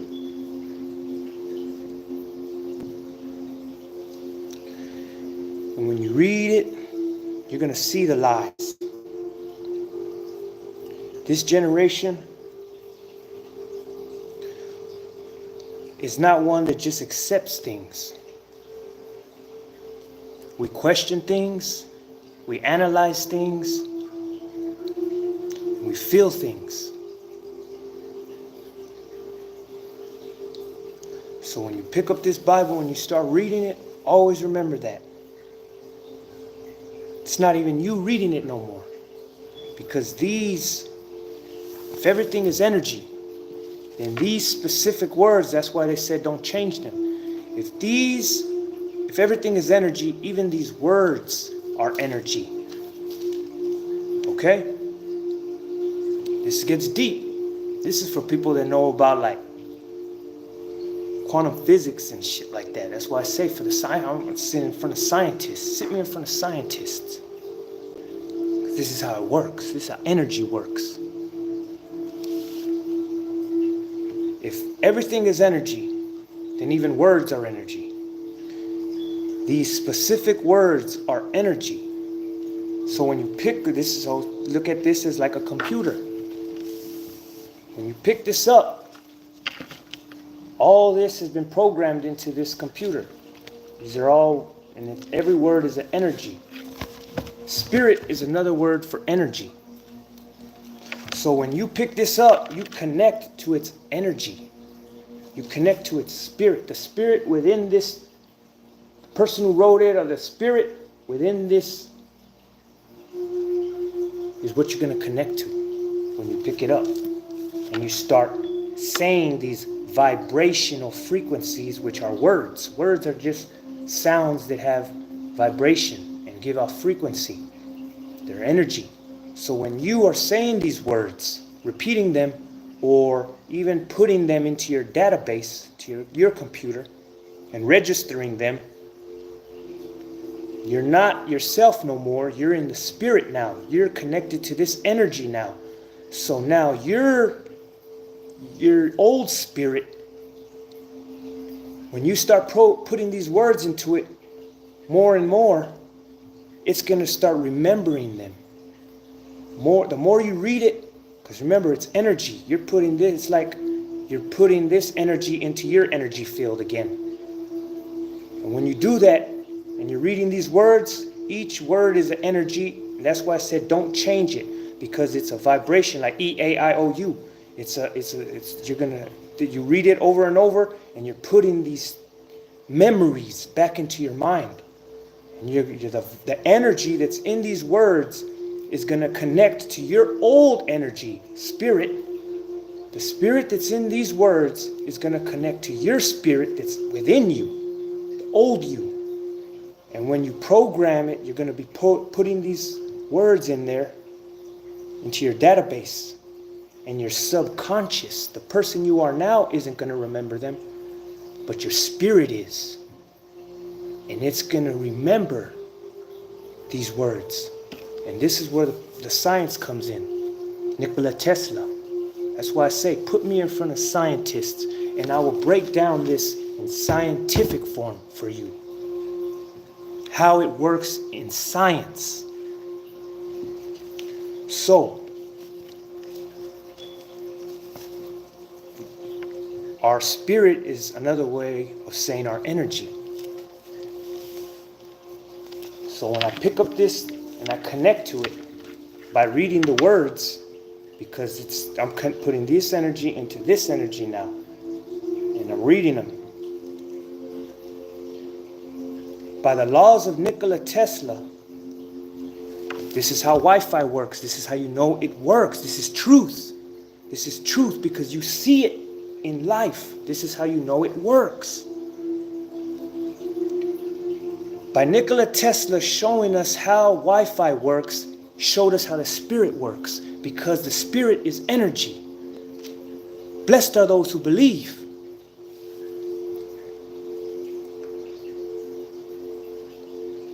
He said, in order for you to connect to the earth's frequency and distribute the energy worldwide, you must develop something that connects, that vibrates at the earth's energy, and it will connect to it. This is science. I'm going to use science to show how the Bible works, because it's God's design. Nikola Tesla said, if you, and it's proven, everything has a vibration. Everything has a vibration in it. And if you put your frequency at the frequency of whatever it is, you will connect to it. That's how Wi-Fi works. That's how you know this works. This is truth. What I'm saying is truth, but in a spiritual way. But that's just the laws. Everything has to abide by these laws. That's what people can't seem to see. Everything has to abide by these scientific laws. Has to correlate. Okay. So if they could connect to the Earth's frequency, and once they do, they could extract the energy from the Earth and distribute it. Well, if you could connect, if we are lost souls, so that means our bones that have our energy and our DNA, the essence, our bones are somewhere in the world. We don't know where they are. But Nikola Tesla said if you could vibrate at an object's frequency, you could connect to that object no matter where you are on Earth. And he proved it with Wi-Fi. Okay. So if that is true, then that means that if you could get yourself to vibrate at what you used to vibrate at, wherever your bones are, your energy, your spirit right now is going to connect to those bones wherever they are in the world. But you have to get back on your old frequency. You have to be the old you. You have to become the old you, and the old you in ancient times wasn't doing what you're doing right now. So that's why you're not on your frequency. That's why you haven't remembered who you are. Because that's who you are right now. That's not even you. And deep down in your heart, the things you do, you know that ain't you.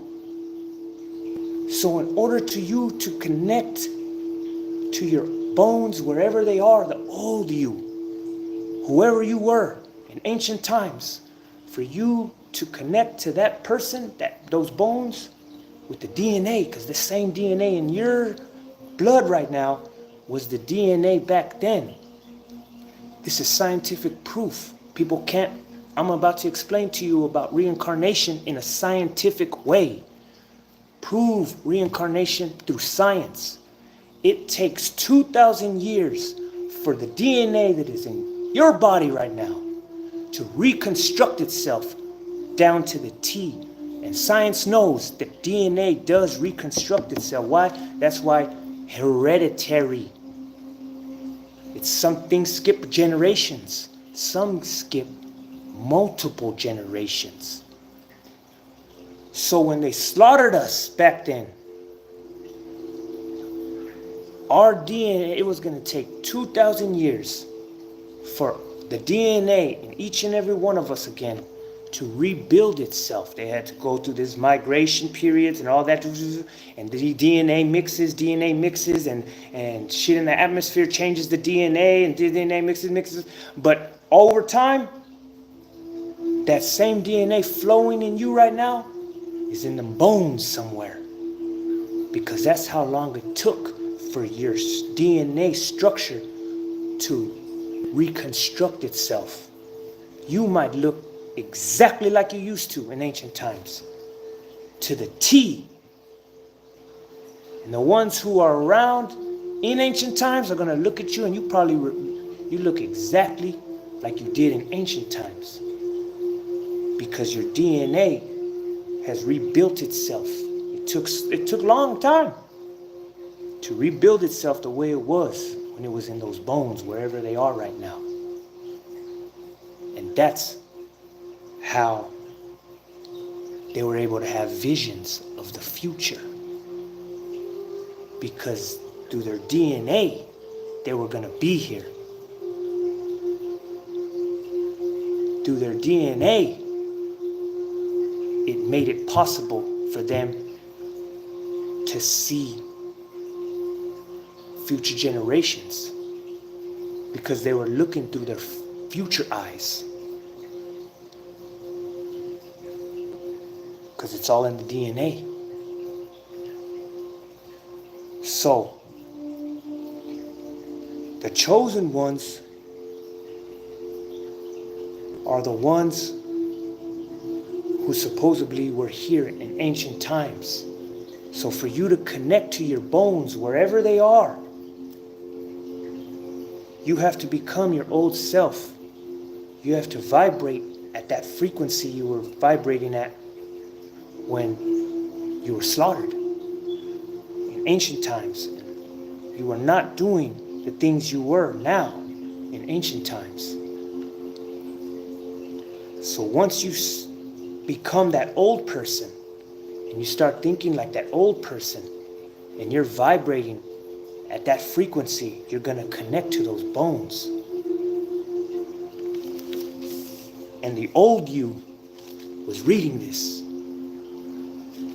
The old you was living by this.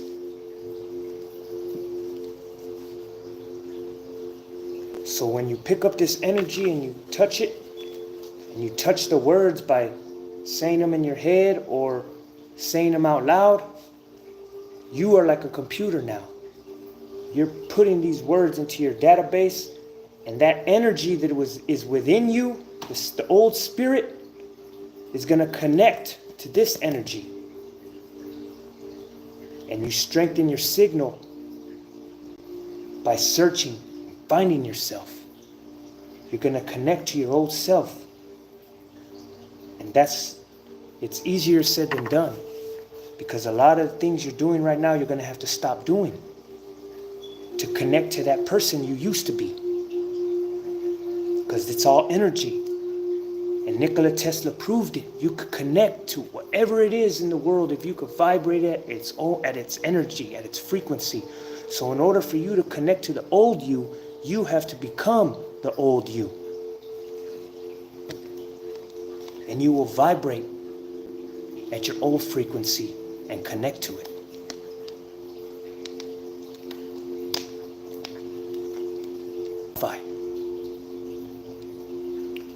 So,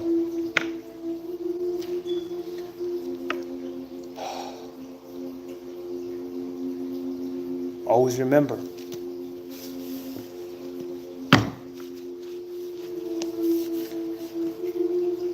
when you choose the right path, life gets hard because God puts the ones they want.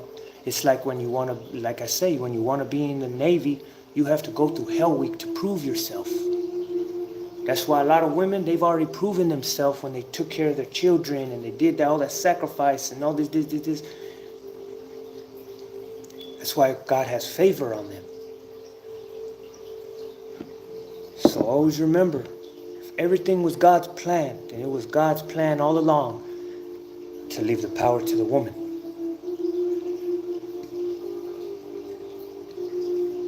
Everything the prophets go through is because that's what they deserve it. And no one is going to ever recognize they were in the presence of a prophet until God does what He does to that prophet. And they see. And then they're going to start listening to everything they said. That's how it happens. That's the fate of a prophet. It's crazy because I asked God, if that's the fate of it, then why do you even do it if no one's supposed to listen to us to begin with? Because that's your purpose. You No one's supposed to listen to you until the time is right. Until God says so. So you go and no one's going to listen to you. Everyone's going to think you're crazy. All that. You got to do that to show me. Get laughed at by the whole world. Get hated by the whole world. Show me you belong right here by my side. You don't belong here by my side if you haven't gone through what I've gone through, or you're not going through what I'm going through. When the world shuns you, I will embrace you. When the world hates you, I will love you. When you hate your mother and father for what they're doing and walk away from them, I will embrace you. When you hate your brother and sister for what they're doing and walk away from them, I will embrace you. When you hate your kids for what they're doing, I will embrace you. Because a lot of people, it's good when the kids are growing up. But there are many parents that'll tell you what their kids became when they grew up. That's why it says give praise and thanks to God for having good children. It's a blessing to have kids that ain't stealing from you, hitting you, wishing you were dead, plotting to kill you. There's children right now plotting to kill their parents. Sleeping with your husband, sleeping with... Yeah, all that. All that. Give thanks, man. Give thanks that you have children that you could trust.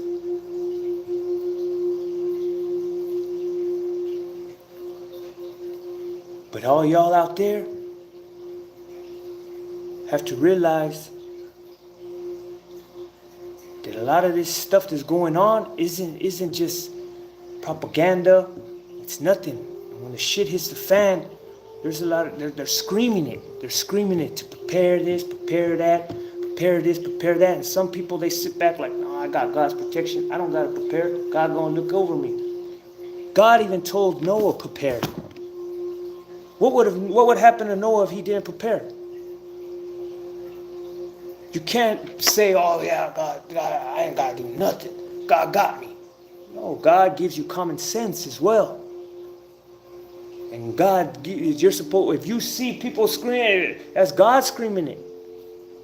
All these things that are about to happen, they're telling people it's about to happen. And if they're not getting ready when it does, then who's to blame? Who's to blame? They're telling people, get water, stack up on this, stack up on that, stack up on this. And it's just obvious that shit's about to hit the fan. You can only prepare so much. But woe to those who think it's a game and not even preparing at all. Because what you got to realize is if these people, Alexa, play meditation playlist from Pandora. Meditation from Pandora. If these people are telling you prepare, and you have children, and you haven't got what these people have been telling you to get for your children, you're in trouble. Just because, oh, I ain't got to get this shit, ain't bullshit, it's all propaganda. The mustard seed, remember, what if? God always said the mustard seed of faith is going to save you. What if? These warnings that the government is giving, that this guy's giving, other people are giving, what if it's not all crazy? What if is going to be what saves you? And not just you. If you have children, the what if this shit's really going to happen and I don't get water for my kids right now? When the power goes out and they shut off the water. They shut off the electricity. People don't know what it is until go out there and hike. Go camp and see and get a taste of what it's going to be like. Because if they're saying, if you're a parent right now and they're fucking everywhere you turn is screaming, get water, stack up on water, stack up on this type of food, stack up on this, stack up on this, and you have children and you don't do it, what's going to happen to your children? To you. Because you didn't have that what if. That mustard seed is the what if. That what if just might save you. that what if I don't go get water? And then shit happens, and now what am I going to give my kids? And now you got to go to this lake, and you get E. coli, all type of shit in the fucking shit, the water out there. All because you didn't prepare. All because you didn't have that what if. And the people who had that mustard seed of faith are going to be saved. In whatever aspect, from the warnings to the preparations. That what if the mustard seed is going to save a lot of people? What if this fool ain't crazy? I'm not telling nobody nothing wrong. Everything I'm saying is provisions. Spiritual provisions I'm trying to give people. Whether they accept it or not.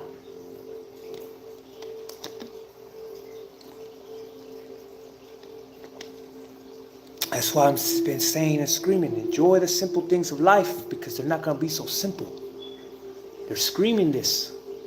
And a lot of people think we're in a... It's happened before. That's why I don't know why people don't realize it could happen again. It's happened many times. Recessions, Great Depressions, all this. And all those people that didn't have that mustard seed of faith perished. Because if you have kids and everywhere is saying, you see the signs yourself. There's no one who could sit here and say they don't see the signs. That's what's so crazy. So people who have kids got to prepare. God puts it in his chosen to prepare. God put it in Noah, prepare. God sent those angels to Lot. Boom, everybody. God makes sure his chosen are prepared. Puts it in their heart.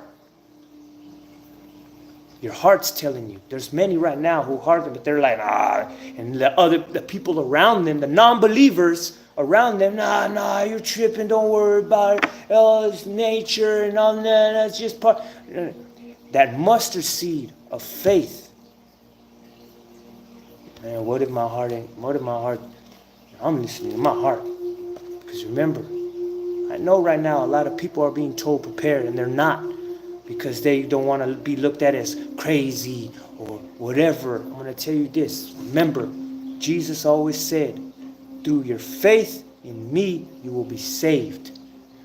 If I tell you prepare, and you have faith in me, and you start preparing, when it happens, you're going to be not like everyone else. You're going to be prepared. God prepares his children and tells them to prepare. He told Noah to prepare. Get ready for what's about to come.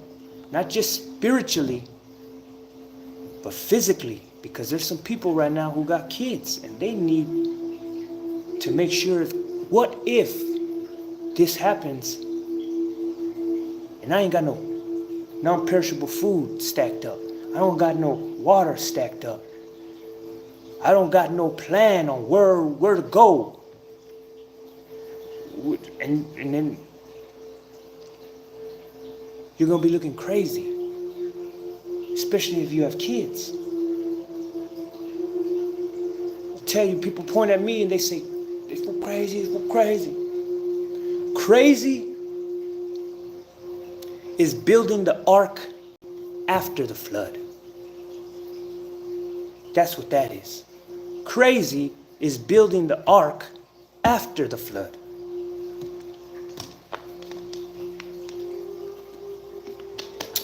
That's why the meek and humble will inherit the earth.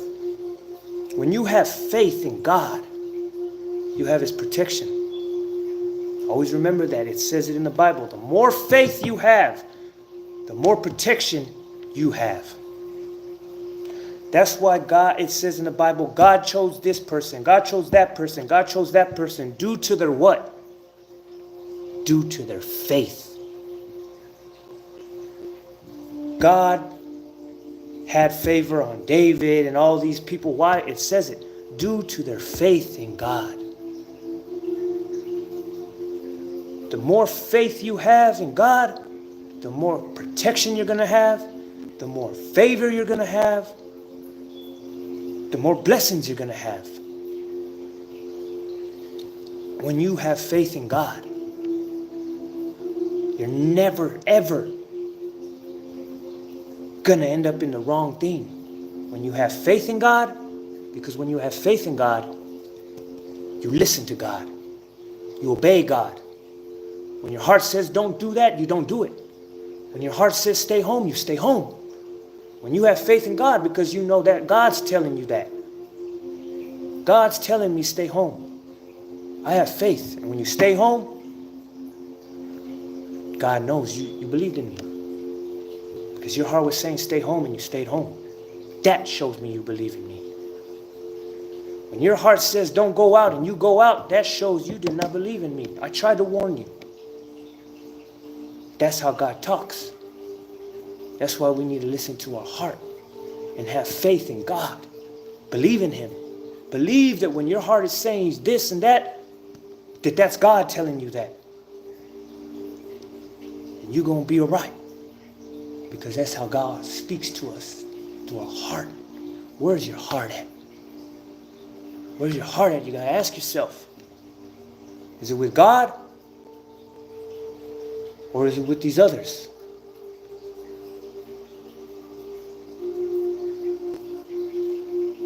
When you have faith in God, the more faith. Because if you have a mustard seed of faith, and look at all the things God does for you. Imagine when you start showing God, you have Jesus freak faith. Shout out to all those who people point to them and say those are Jesus freaks. Because guess what? That means you have Jesus freak protection. Your protection is out of this world. Anyone around you is protected, and the fruits are going to bear it. It's going to show.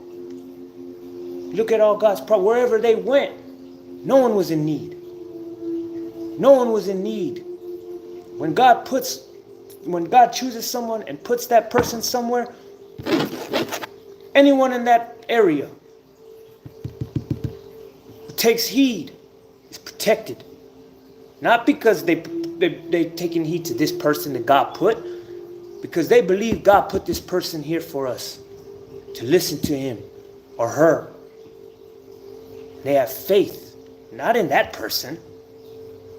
They have faith in that person. They have faith that God sent that person. Why? Because through the actions of that person, God had to send him. God or her.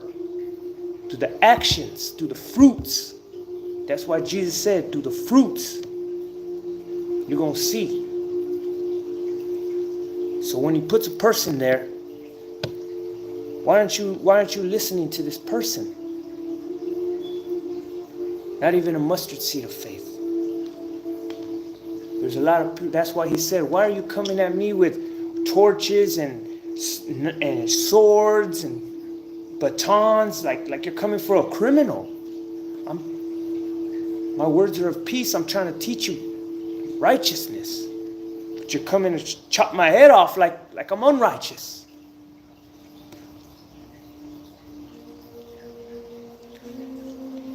So the more faith you have, always remember, the more protection you're going to have. Because God crafted me, I'm going to send them out there, see who believes in him. Whoever has faith, blessed are those who have faith in the ones that God sends. And you're going to see, they're not going to come asking for charity. They're not going to come asking for the things of the world. They're not going to even come ask you for nothing. They don't need nothing from you. Prophets don't need nothing from no one. Everything, God provides them with everything. So that's another way you're going to know. When a person of God comes to you, they're not going to ask you for money. They're not going to ask you for this, for that. They're here to give you things. You might not want what they're here to give you. You might not be wanting to hear what they're here to give you. But they're not here to get nothing from you. They're here to give you something. Never gonna come pass a hat around. You know, come ask for donations. You ain't gonna ask for this. They ain't gonna ask for nothing. They're not here to receive nothing. They're here to give. That's how you know. And all these people, they're charging for this and charge. That's how you know. Another thing, Bible even says a person of God ain't gonna charge you for their services because they servants of God. They're here to serve God. They're here to serve the people that God has put here for them to serve. They're here to help. Back to Genesis, a helper. We are helpers. We're not here to ask you for anything. If there's people running around, I'm a prophet, I need this, can you help me fund this, fund that? No, watch out for them. Because a true prophet don't need nothing when they come to you. Because God has already given them everything. God has already given the prophets and the prophetesses what they need. They don't need to come and put a hat out. They don't need to come and wish they had 1 million followers. No. What good is 1 million followers if damn near 95% of them ain't even trying to hear nothing you say? Their intentions are different.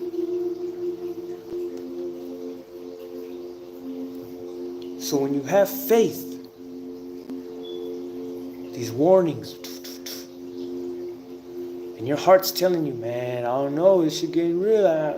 Something's telling me prepare. That's God telling you. And if you have kids and you're not preparing, you're tripping. Because always remember the what if is the mustard seed that God is talking about, that Jesus is talking about. The what if is going to be what saves you. Everybody he talks to throughout the Bible, it says, through your faith in me, you have been saved. Through your faith, you have been saved. Just by you believing. If I tell you, hey man, you need to prepare, stack up on water, and you don't, but if you have that mustard seed, that what if, and you do, you'll be blessed. Kids, boom. And you don't think God knows, well, what do I get? What do I get? Get enough.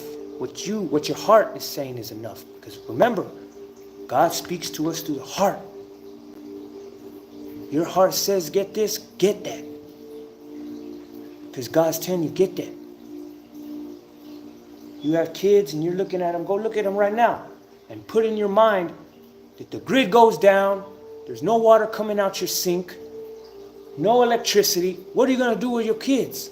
They're gonna need water. They're going to need food. People don't know how precious the light is because we turn it on, off, and on every day.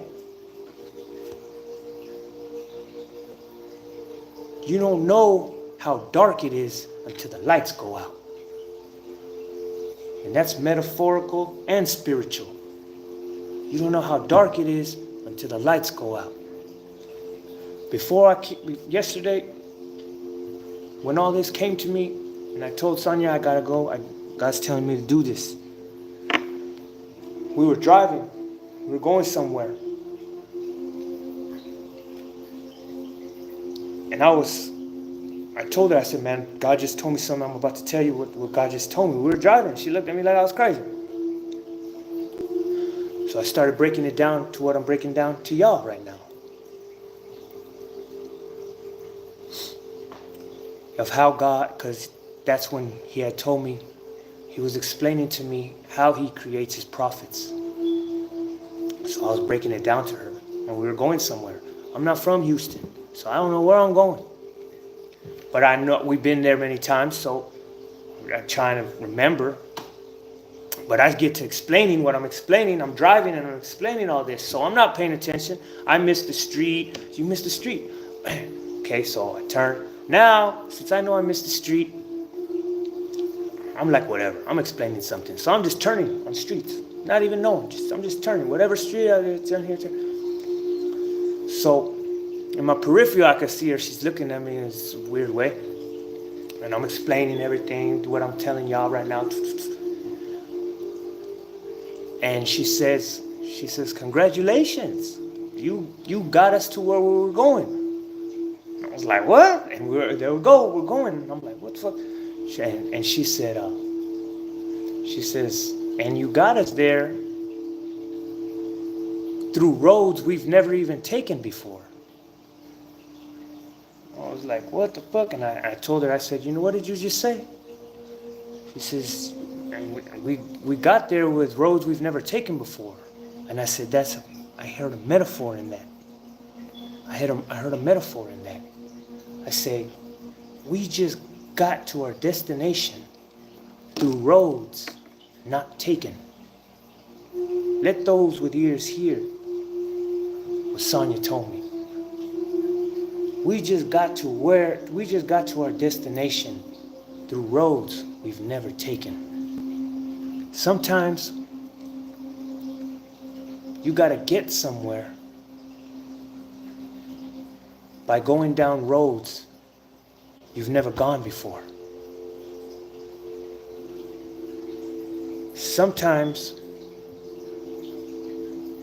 the only way to get to a certain destination is through unorthodox roads, through unfamiliar roads. And that's what I picked up on when she told me that. So, we're all on the road of life. There's many roads.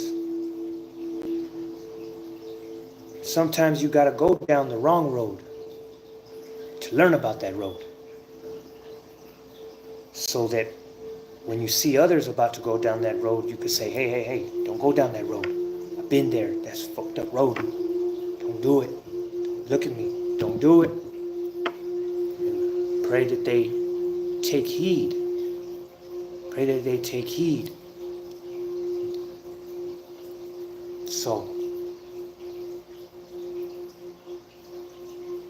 we're in a time right now that's very, very sad.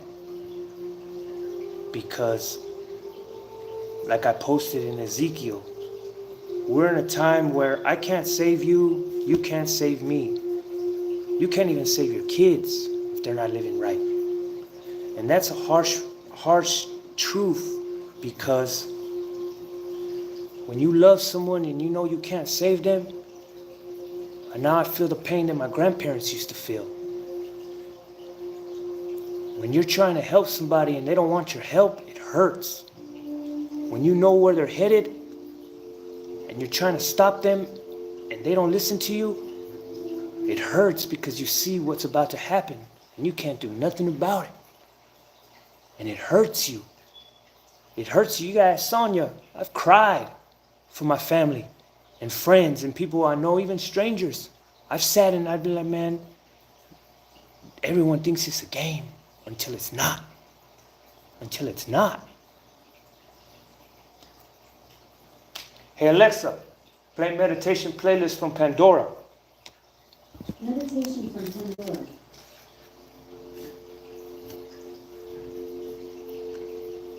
So always remember, the faith you have. Don't even put faith in me. Don't put faith in nothing. Put faith in your heart. This is what is your heart telling you? When you're seeing all this going on, what is your heart telling you? Is it telling you to prepare? Or is it telling you that this ain't nothing? And if a lot of people who have kids, if you don't prepare for yourself, at least prepare for your kids. Make sure that you're going to have water for them.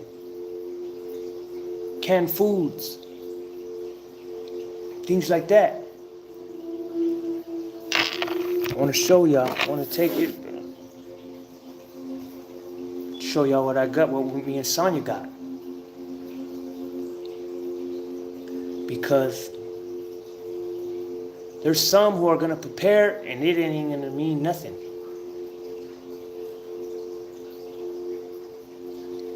But there's some who are being told to prepare not even for themselves, but for their children. And then God told me to go and tell the people about what he calls beautiful lost souls. You want me to tell? I'm talking to those who are beautiful lost souls. And if you don't know what that is, I didn't either till God told me. He told me a beautiful lost soul is a person that is in the world that does not believe in God. But the fruits they are bearing say otherwise. I asked him, what do you mean? He said, Luke, go and tell them that there's a bunch of beautiful lost souls down there who don't believe in God and go around telling everybody they don't believe in God. But their fruits show otherwise. Because there's a lot of people here who claim they don't believe in God. But it's not even because they're evil. It's not because they're bad people. For one, there's some, he said, that they were raised in families that never even heard about the Bible because the parents and their parents never taught them. So there are kids growing up in homes right now where they don't even know what the Bible is, and when they go to school or gatherings, people are talking about Jesus, like they literally don't know what the hell these people are talking about. Then you got some who don't believe in God because they know it's so contradicting and it's so filled with lies, and they know something ain't right, but they're not evil people. They're not bad people. They just know that something ain't right. But their fruits, they're living by all the fruits of this. And they didn't even need this to teach them how to live like that. And there's some that don't believe in God simply because, like, of peer pressure. But deep down inside, they know there's something.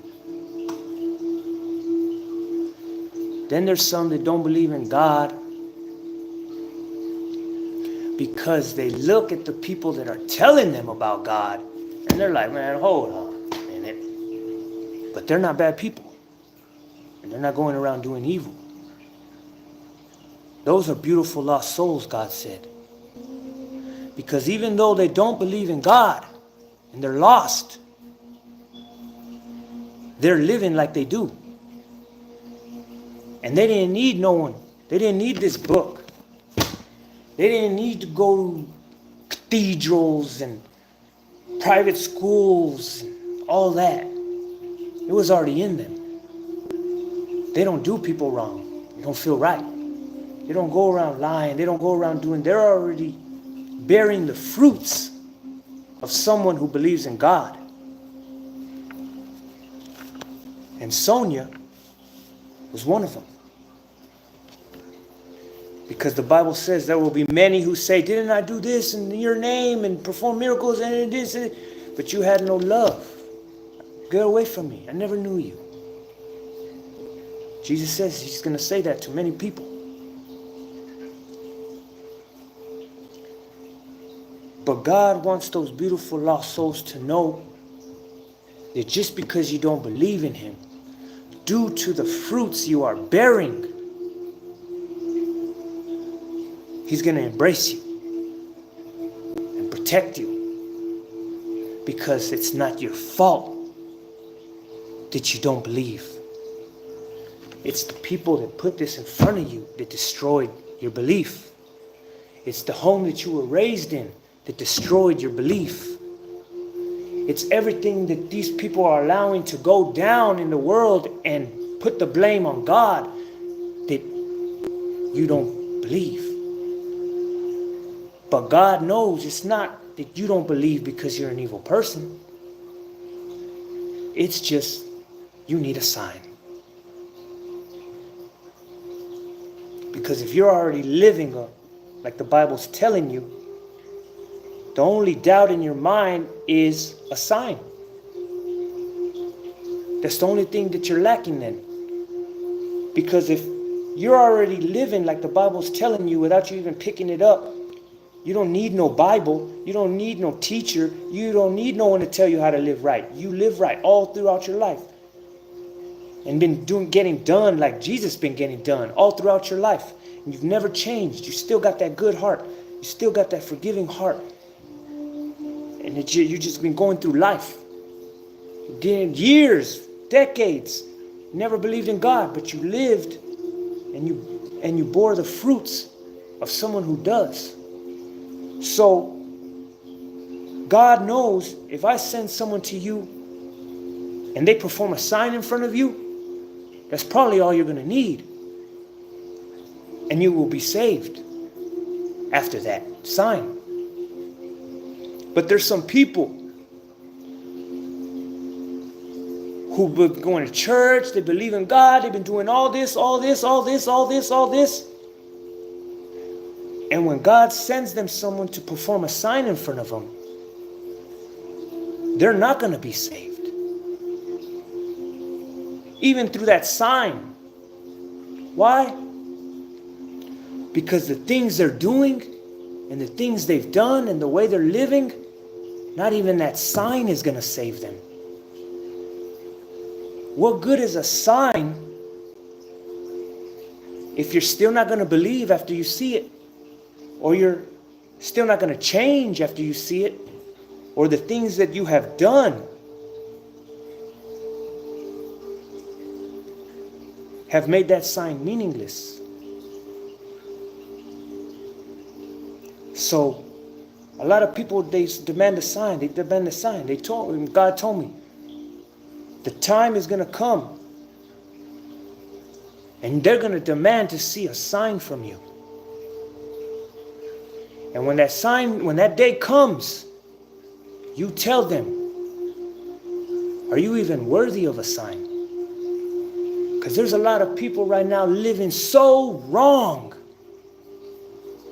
that they should sit and ask themselves, are they even worthy to see a miracle before their eyes? Because remember, in the Bible, all the prophets and even Jesus said, blessed are your eyes for you to be able to see this. Because there's some people right now, they're going to say, Luke Elijah, we demand to see it. We demand to see you stop the rain. We demand to see you make it rain. We demand to see a sign, Luke. You say who you are. Show us a sign. Trust me, it's coming. And only those who are worthy of a sign are going to see it. I asked God, how come I'm doing all this and you're only letting Sonia see this? And that's what he told me, because she's the only one worthy of one. What do you mean? There's a lot of good people. She's the only one who believes in you, Luke. The only one. And for that reason, her faith is through the roof, because she's seen things none of them are going to see. But the day is going to come, and I'm going to perform one in front of those who deserve it. And God says, when you show up, you don't ask no man, you don't ask no woman, what sign do you want to see? You point to a child, and you ask a child, what sign do they want to see? Because when that crowd you go to, the only one worthy of a sign, Luke, is going to be a child in that group. Because there's people right now who demand this, demand that, but they haven't even earned none of it. Have you earned to see a sign? Have you earned to see a miracle? Ask yourself that. Are you doing things right now, partaking in things right now, that God came down and said, you know what, this person deserves for you to show him a sign, Luke. Show him a sign. You have to be that person. Be that person. The mustard seed of faith is going to save a lot of people. That's why I tell so many right now who are praying for my downfall, praying for something horrible to happen. It's coming. You're going to get what you ask for. But remember, God says, be careful what you ask for.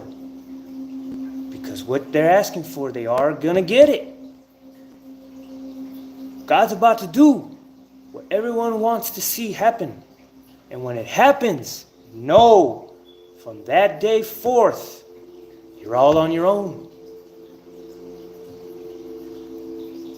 And people are going to speak of it. People who know me are going to proclaim.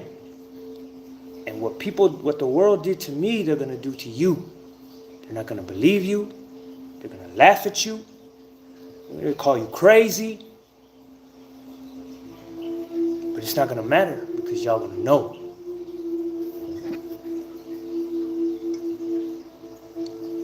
Because I'm not here. I'm here to scream who's coming. To prepare the way for who's coming, to prepare my people. Because apparently God says that my people are good-hearted people.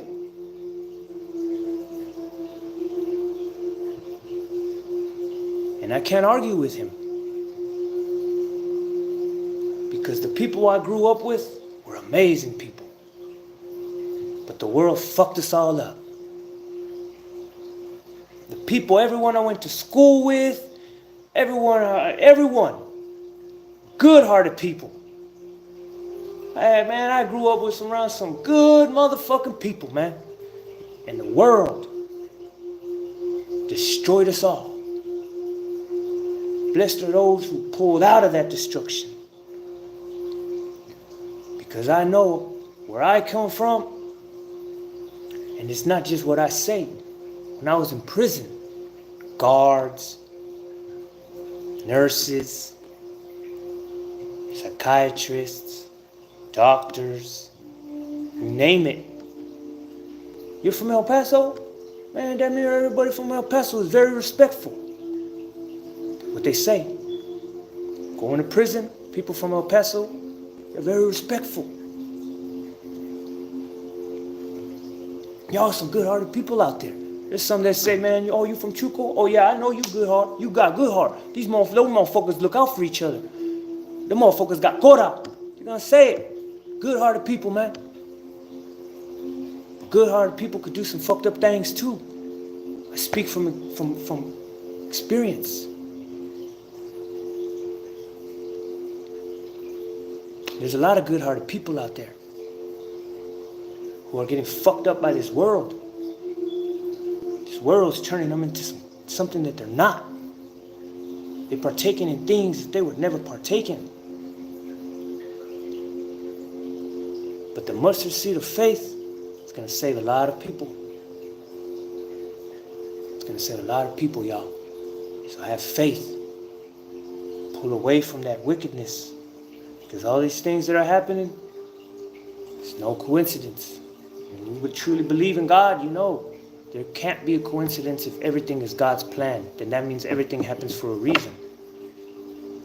So all these warnings, all these signs, all these tornadoes, hurricanes, dust storms, shit that I was telling you is coming, and even worse, things that I haven't even spoke of yet to come.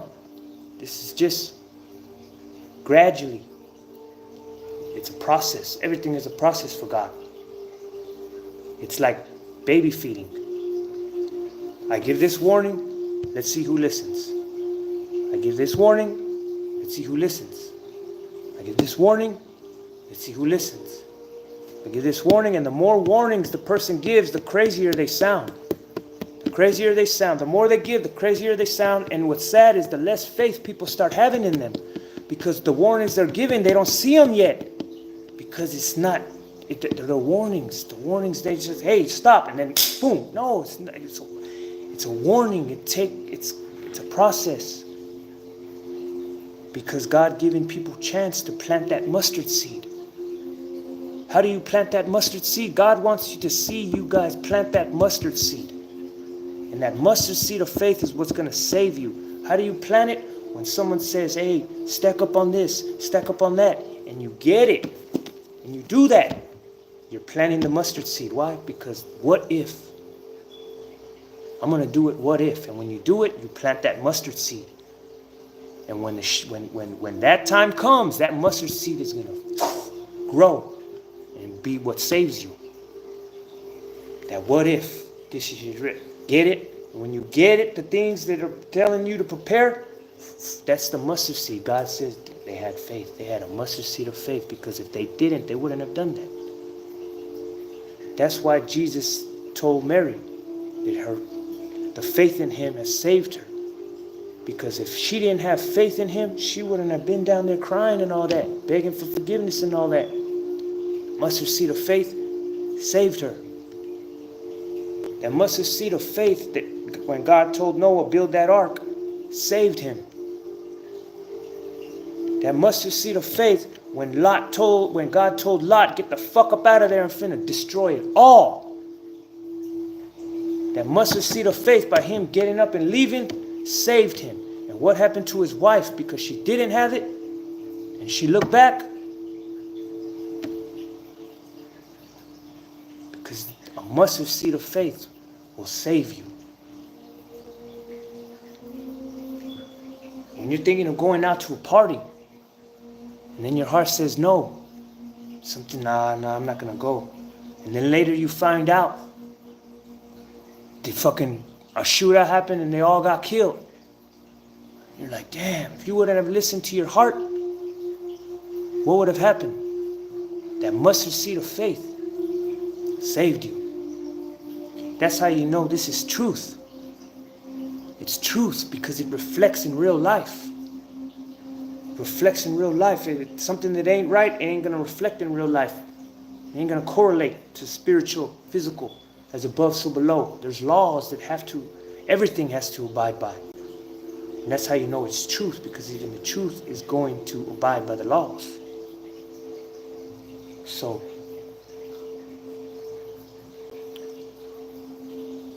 I broke down to you how God creates his prophets. Nobody comes into this world a prophet. God creates them. But what he puts them through. Just like soldiers are created through what boot camp puts them through. Doctors are created by what the colleges put them through. AIs are created by what their creator puts them through and how the creator designs them.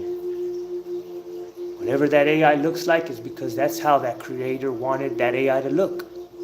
For whatever reason, for whatever purpose. You got to put one and one together. We're in a time of judgment. Why would God send someone that we're going to judge? Because I know for a fact, and it's happened too many times, no matter where I go, they look at me, judge me. Not even realizing who is in their presence. Not a perfect man who doesn't sin. I'm an imperfect man who fights against my own flesh. Right there. The man going to get at it with the lion, the beast within. Every day is a fight with that beast within you. Because you're at war every day with the animalistic nature within you. The animalistic nature is always trying to conquer the spirit. But when you have a strong spirit, you have self-control. You have control over that beast within. And it'll show through your fruits. So, blessed are those who have a mustard seed of faith and prepare. Get water for your kids. Get food, provisions, canned food. Get a burnout bag. Because if you look, there's nowhere safe. Nowhere on this earth is safe right now from natural disasters. So it could be anybody waking up tomorrow with their house gone, with their power off, foods, no foods. Because see, what people don't understand, like I say, crazy is waiting to build the ark after the flood. Shit hits the fan right now. You know how many people are going to be in those stores? You know how dangerous it's going to be for you and your kids to go out there when the shit happens? You want to have everything at your home when it happens. You're not going to want to go out there amongst the looters, amongst the people who say, fuck it, we're all dying, and they're just doing crazy shit. You don't want to have to go out there. Though, Alexa, play meditation playlist from Pandora. Meditation from Pandora. Stay far away from those who wait for the last minute to do things. Stay far away from those who wait for the last minute to do things. Because that's one of the biggest signs. They do that in all aspects of their life. Procrastination is a disease.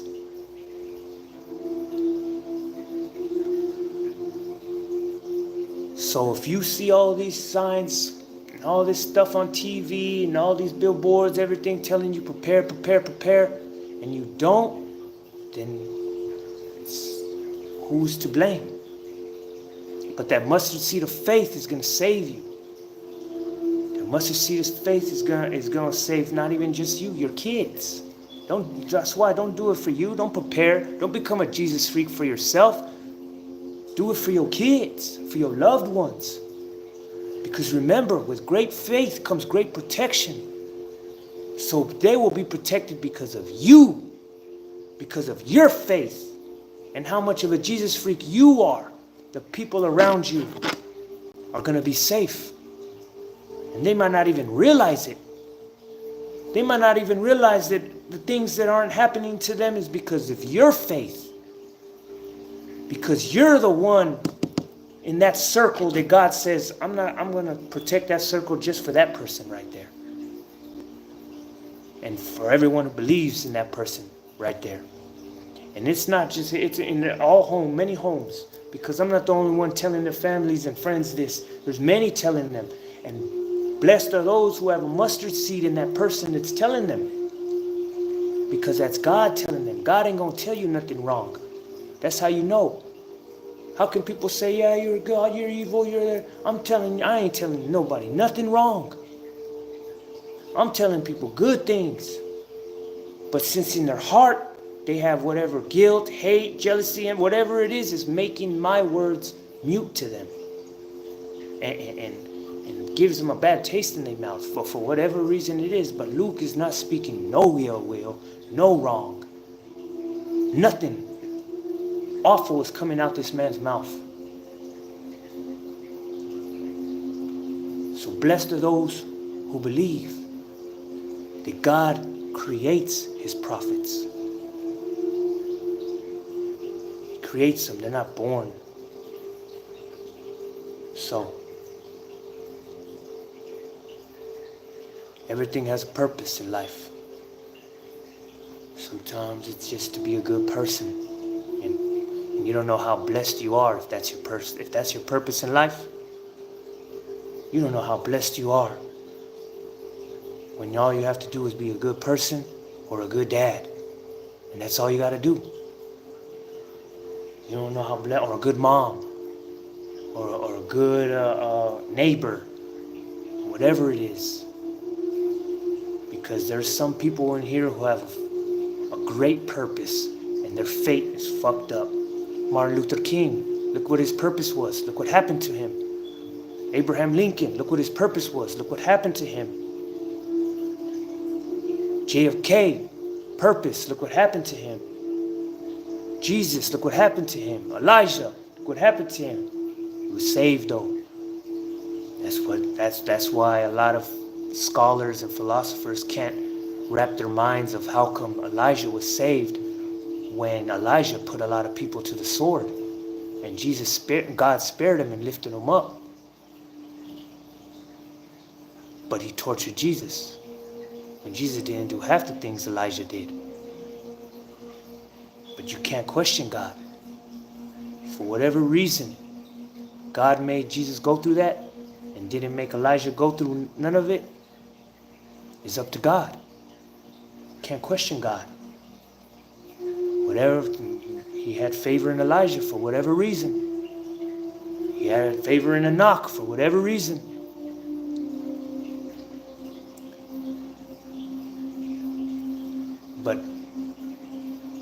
those who have a mustard seed of faith, got a mountain of God's love and protection, I would say.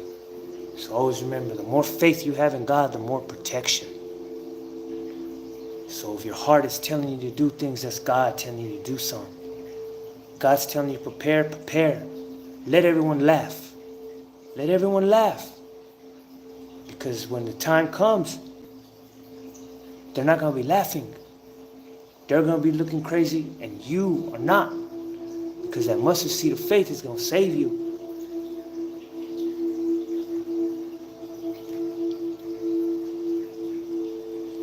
So, shout out to all those who are trying their best to live right. Shout out to all those who are battling with the flesh. And don't give up. Don't give up. That devil ain't no punk. Devil ain't no punk, man. You're not weak because the devil gets you here. God can't even take him down. Come on now. Lift your head up. Lift your head up, weary sinners. Just because you fall, you fighting a bad motherfucker. When you going up against the devil, just realize you going up against Goliath. And you're the size of an ant. So for you to even be in the ring trying to do that, God applauds you. You don't think God knows who the devil is? That motherfucker's bad. And anyone he crossed paths with damn near loses. He is undefeated. That's why when you get defeated, don't feel bad about it. Just you gotta strengthen yourself. To go up against the devil, you gotta be strong as possible, because it don't matter how strong you get, he's stronger. He's stronger no matter how strong you get. Always remember that. That's why don't feel bad when you fail a test here and there and there. As long as you fought to not fail it. Because that motherfucker's bad, man. Don't play with that devil. He was there when you were created. He knows your weaknesses. He knows your weaknesses. He knows everything about you. But he also knows your strengths. And he doesn't want you to know them. Trust me. If the devil knows your weaknesses, then the devil knows your strengths. If God knows your weaknesses, then God knows your strengths. So don't ever give up that fight. It's a never-ending fight. That motherfucker don't give up. And he's one of those, you knock him down and he'll run and hide, and then he'll come back when you least expect it and cheap shot your bitch ass. That's how that motherfucker works. That's why God says be aware, stay aware, so you can see this motherfucker coming before he tries to pop out. Because he does. He does. This motherfucker come out the woodwork. And he comes in many forms. That's what makes him so dangerous, because that fool he could come in any form, many forms. He could come in the form of drugs, could come in the form of a person, could come in the form of a thought, could come in the form of a situation, could come in the form of an animal and attack you. Oh! Comes in many forms. So does God. That's why, how do you see who's who? The fruit they bear. God is a creator, God is a lover, God is a helper. People come with those attributes, those are the fruits. When the devil comes in ways that are going to destroy you, destroy everything you got going on, ruin everything you got going on. Those are the only fruits they could bear. That's why it says an apple tree can only give apples. Can't give oranges and grapes and carrots and all this shit. Only do apples. So, y'all stay positive. Connect to the spirit. Connect to the old you. You must vibrate at the frequencies your old self was vibrating on. This is the stepping stone. This is the first step to it. Because these energies were in you in ancient times. When you start putting them in, slowly your spirit's going to become stronger. And you're going to remember things.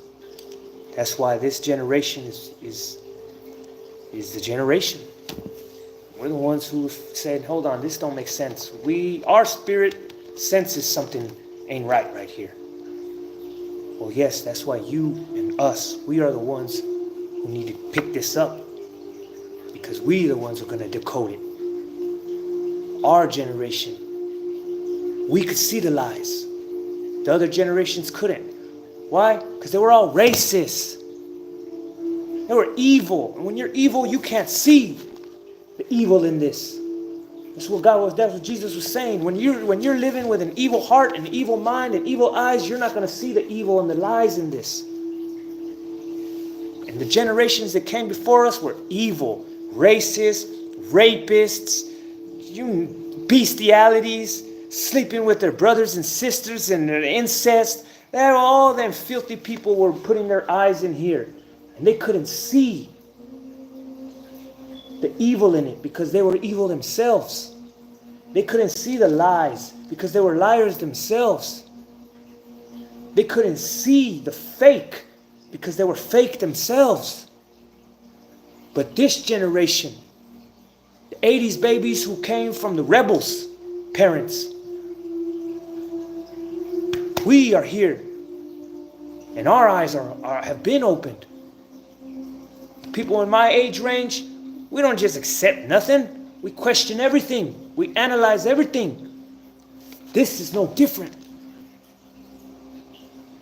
My generation came and said, we're not just going to accept that. All the other ones that came before us accepted it.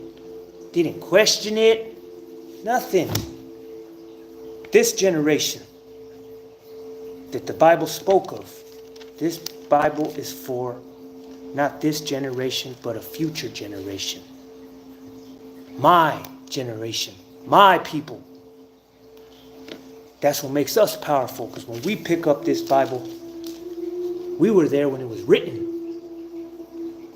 That's why we see the bullshit that these evil people put after. A lot of people don't realize that a lot of this is lies, but it's mixed with truth. And your eyes, the old souls, are going to see it. And that's why this generation, they've been snatching this Bible. Don't question it, question it. We're the ones who came questioning this. We the ones came questioning this. Everyone else, all the other generations accepted it. But our eyes are not like their eyes. That's why Jesus said that. He's going to shut a lot of people's eyes. You guys can't. And that's why they were going to be jealous of this generation. Because for centuries, all y'all been trying to decode that. And this generation comes, we read it and decode it like this. And they hate us for that. Because for centuries, they've been driving themselves mad trying to understand this thing. But it wasn't for them. It was for us.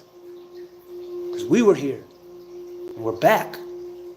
They don't want us to know. So when you pick this up, connect to your old energies, and you start living the way you were living in ancient times, like this, being a good person. You were being a good person back then. And those are the energies you have to connect to. Like attracts like. Do what you were doing back then, and you will connect to those energies. And then you went this. It's like a time machine. Because now the energies that are in this from the old are still within you. In order to wake them up, you got to become that old person, so you're vibrating at that frequency of the bones wherever they are. And then you connect to this energy.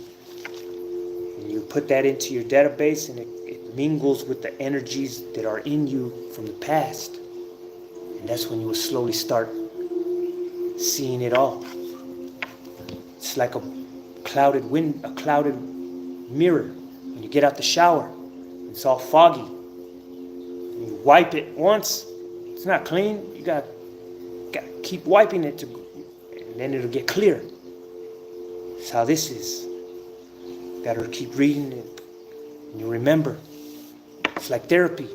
You go to therapy, and you got to talk about things to remember them. You got to say these words in your mind, in your heart, in your soul, to remember them, to connect to them.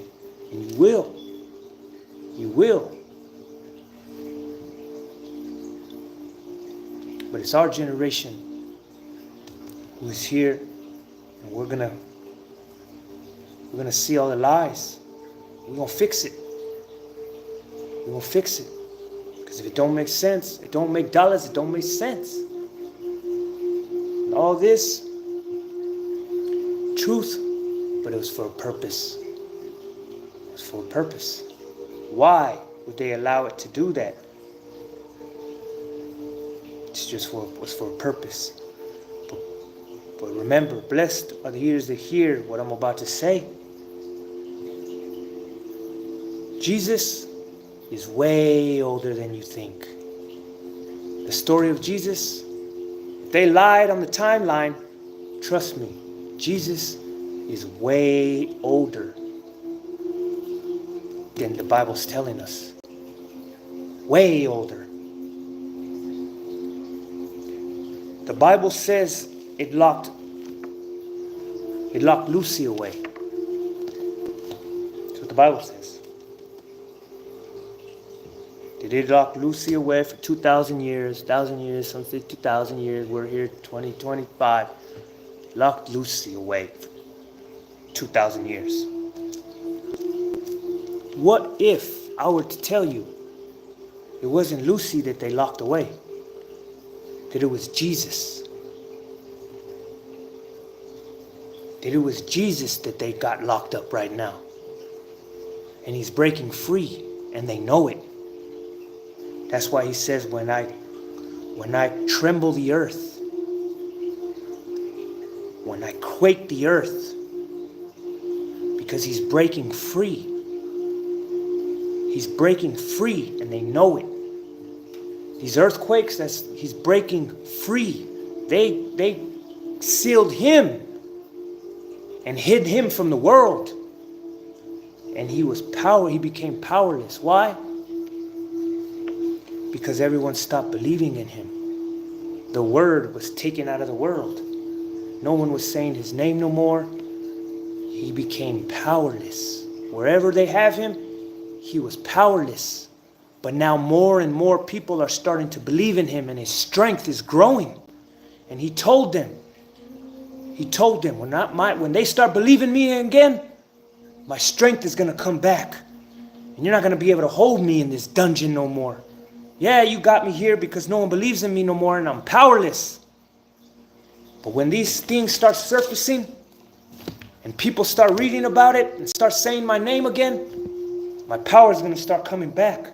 And I'm going to become stronger and stronger, and I'm going to break free. I'm going to break free. And that's why all these earthquakes are happening. All this, he's breaking free. Why? Because more and more people are starting to believe due to the signs. And it's sad that all this has to happen for people's hearts to change and turn back to God.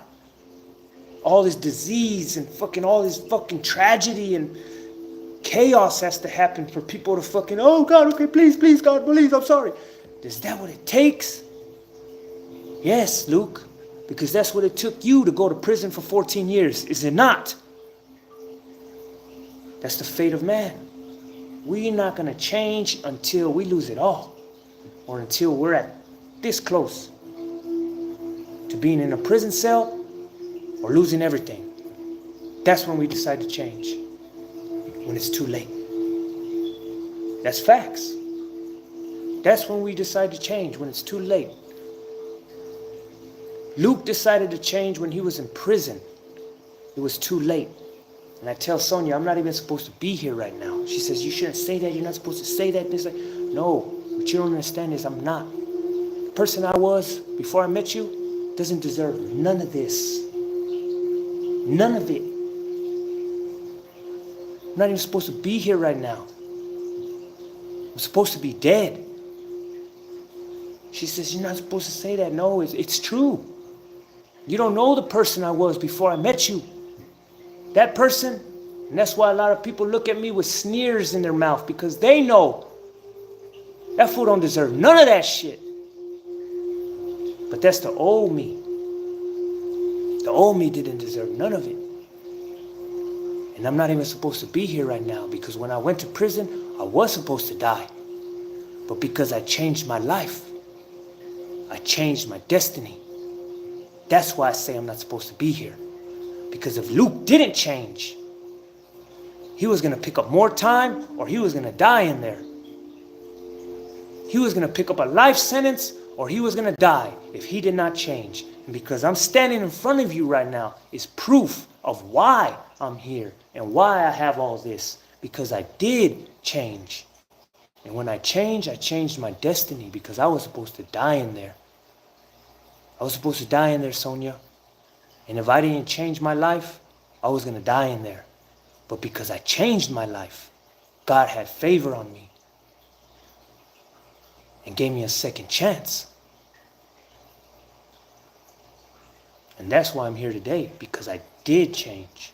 Because if I didn't, I would not be here in front of this place, this camera right now. But because I changed my ways, I changed my destiny. I went to prison and I changed my way. If I would have kept living the life I was living, shank people, kill people, get caught with cell phones, all this, just turn a 15 into a life. And that's why they gave me 15, because that's what they thought was going to happen.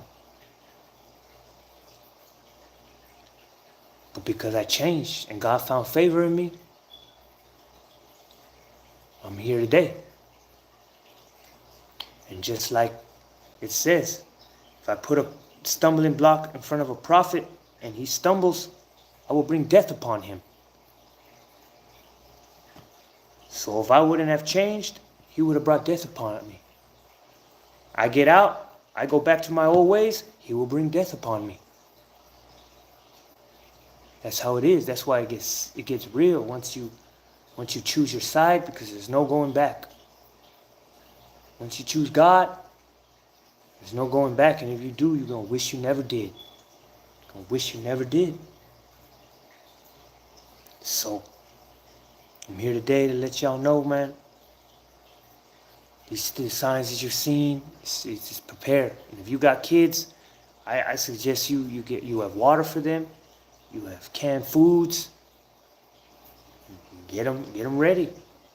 You never know, it can happen any day. And you don't want to be staring at your kids and they're asking you, how come you didn't get nothing ready? What are you gonna tell your kids? Bear. Because always remember these words right here. From my father-in-law.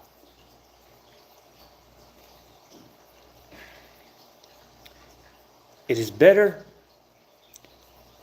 to have something. It's better to have it and not need it than to need it and not have it. Always remember those words. It is better to have it and not need it than to need it and not have it.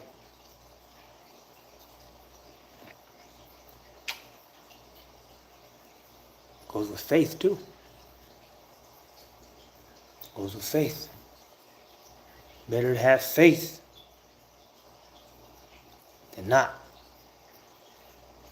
Better to have faith and not need it than to need it and not have it.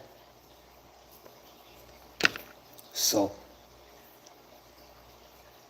give thanks for all the beauty right now, all the comforts, the safety, the water, the food, the freedom, all that. Give thanks for it all. Because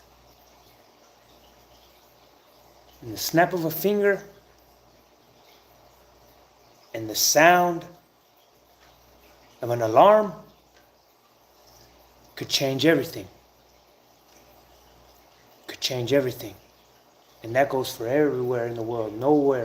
Nobody's safe right now with what's going on. So, prepare, do good deeds, wash yourself clean, Wash yourself clean, because that just the mustard seed of faith might be what saves you. Pull away from the old. Pull away from the old. Hey, Alexa, play meditation playlist from Pandora. So shout out to all y'all enjoying this beautiful Sunday morning. Take heed. Take heed, man. Love thyself. Put your faith in God. You ain't gonna lose nothing. It's a win-win. It's a win-win situation. The only thing you're gonna lose are people that are not for you. Things that are not for you. So when you start changing your life, you're gonna start losing a lot of people that are not for you. It's all right. Because pray that they get themselves right, and then they're going to be for you. They're going to be for you. God going to bring them to you. God removes everything out your life that's not for you, whether we accept it or not. But He gives us the things that are for us, the things that we need. But a lot of times we don't want that. We want what we want. We don't want what we need. Sometimes what you want is going to be your destruction. And what you need is going to be your salvation. So, always remember that when you truly change, and you get in this, you're not you no more. That's why God gives you a new name. That's why when you take that journey, you're not you. You're not the old you no more. Remember, when you give yourself to God, God is going to destroy you. Not in a bad way, but because He has to destroy the old you and everything that is not for you. When you give yourself to God, He is going to tear your whole life apart, because He's pruning you. He's taking everything that He doesn't want with you. He's going to rip you apart and put you back together. That's why I say God creates His prophets.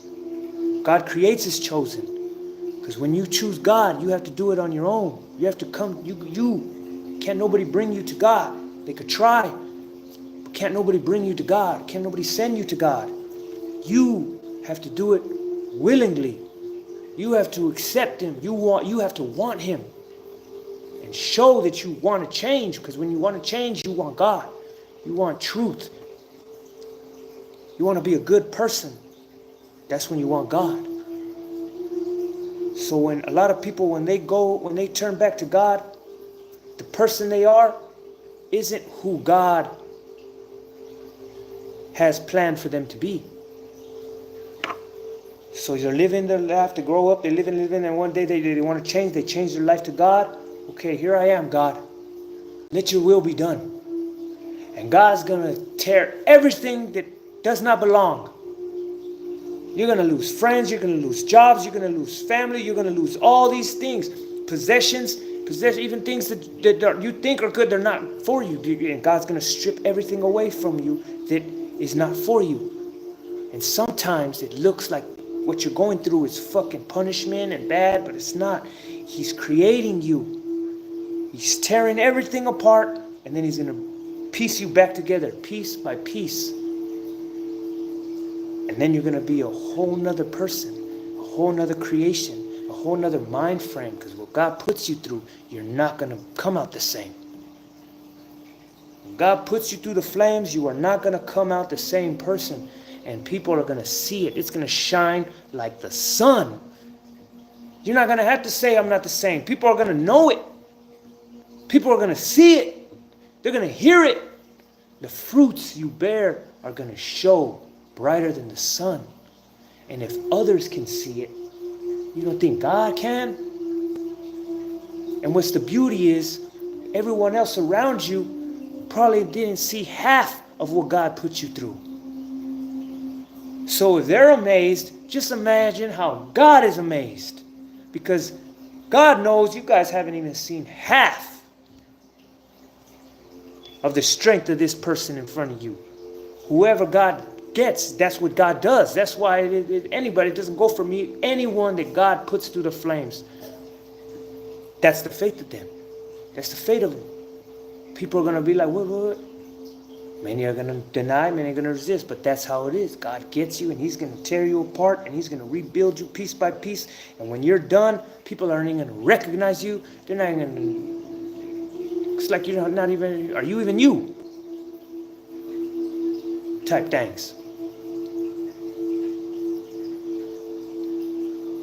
You become a new creation. You're not even yourself no more. And then that's when, after he builds you and all that, that's when you're supposed to get baptized and you receive a new name, because the old you isn't there no more. It's all throughout. It's what happens. It's what happens, because you're not even yourself no more. You're a totally different person and you deserve a new name. And God will give it to you. And you're going to know what it is. God's going to reveal it to you. God will reveal it to you. And that's truth. That's truth. How are you going to know who you are if you don't go searching? Not everybody's in here. But my generation, y'all in here. Dive in there and find yourselves. Because remember, blessed are those who hear this. Blessed are the ears who hear. The intro will be the outro. And the outro will be the intro. Blessed are those who understand. The intro will be the outro. And the outro will be the intro. This is proof. What did Jesus say? The first will be last, and the last will be first. That goes for how things take place as well. What happened in the beginning will happen in the end. And what happens in the end happened in the beginning. Not in exact mirror way, but it's going to correlate. The resemblances are going to be there. You're not going to see them till you dive in there. Where is your story at? Dive in there and find it. Because it's there. Your character has a powerful purpose. Even Judas, that was his purpose. Everyone had a purpose. Dive in there. Find yourself. Connect to your old you. Reawaken. Rise and shine to yourself. And when you find yourself, it says that all of God's children have gifts. And when you find yourself, God's gonna reveal to you your gifts. God's gonna reveal it to you. Talking to the ones who their whole life have gone through life where their heart was telling them there's something more to you than what you think. And a lot of you told people and got laughed at. Talking to y'all who deep down inside knew, and some never said it because they were feared of getting laughed at. So they went through life, their whole life, knowing there's something special about me. But because they were scared of getting laughed at or looking crazy, they never said that. Until this day, it's still shouting down deep in within them. Because that's your heart. So who is it telling you that? If your heart is telling you that, then who's telling you that there's something more about you than what you think?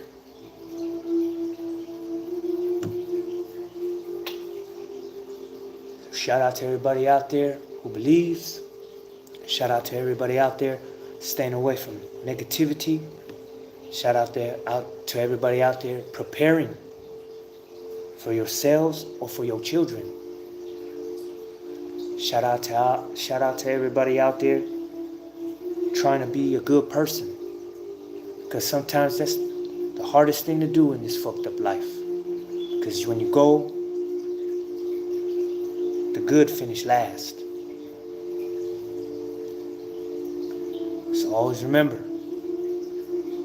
the first will be last, and the last will be first.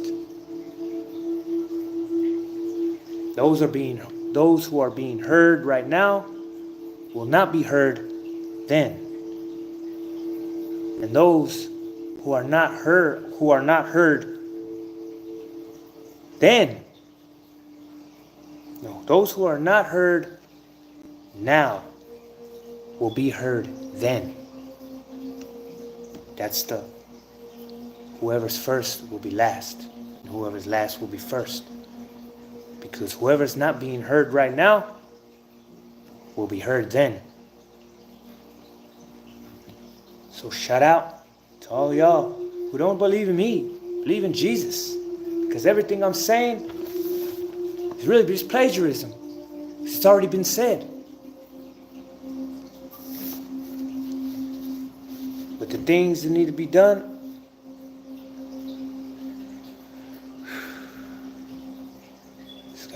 God's will. God's will, I guess. God's will, I guess, works in mysterious ways. But y'all stay positive and keep your heads up. Keep your heads up. And remember, it doesn't matter if you fail the test. Sometimes what matters is the fight you gave while you were being tested. Always remember, just like a fight. Not all the times does it matter if you win. It matters how hard you fought. Real talk, anybody knows about a fight, not all the time does it matter if you win. Sometimes it matters how hard you went in there. Correlates. Always remember, it has to correlate. That's how you know it's truth, because it correlates. So shout out to all y'all, man, who ain't giving up and ain't letting this world turn you into a bad person.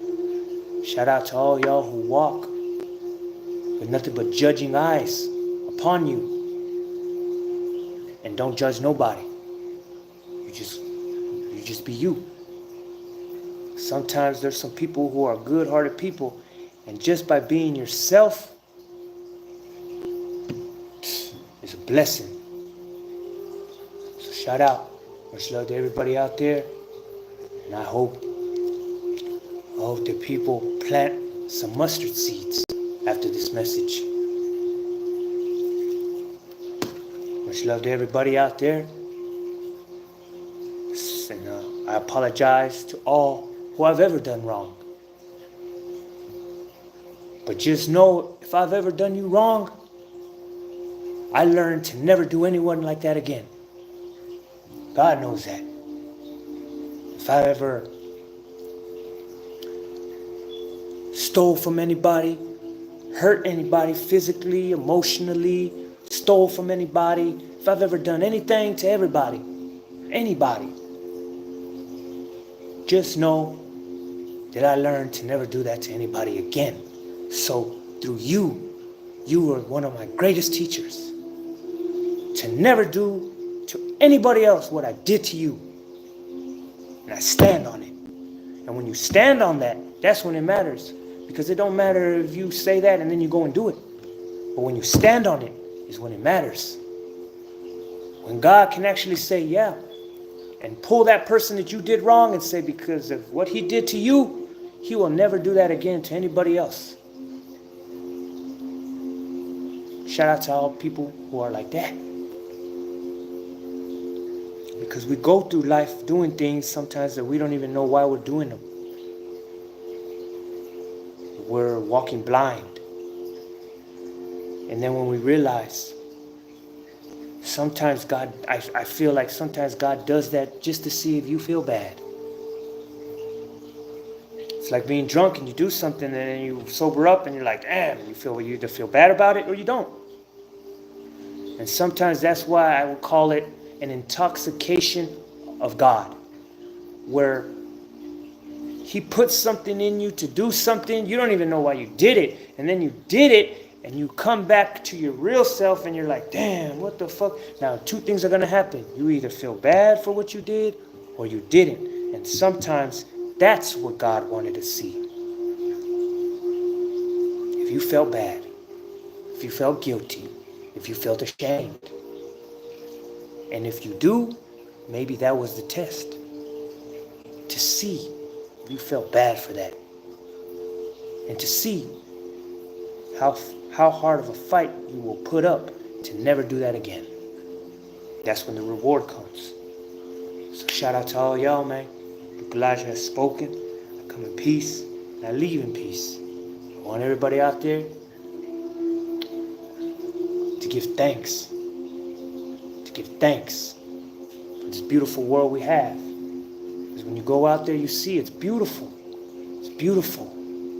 God created a beautiful world. And we are the cancers that are destroying it. It's not this world. It's us. It's not God. It's us. God gives you this water. You could do whatever you want with it. If you want to hit someone over the head with that, that's on you. God didn't tell you to do that. This world is beautiful. We're destroying it. So much love. And connect to the spirit. Connect to your old self. Become your old self. And unlock the energies within you. Peace and love to all y'all. Much love.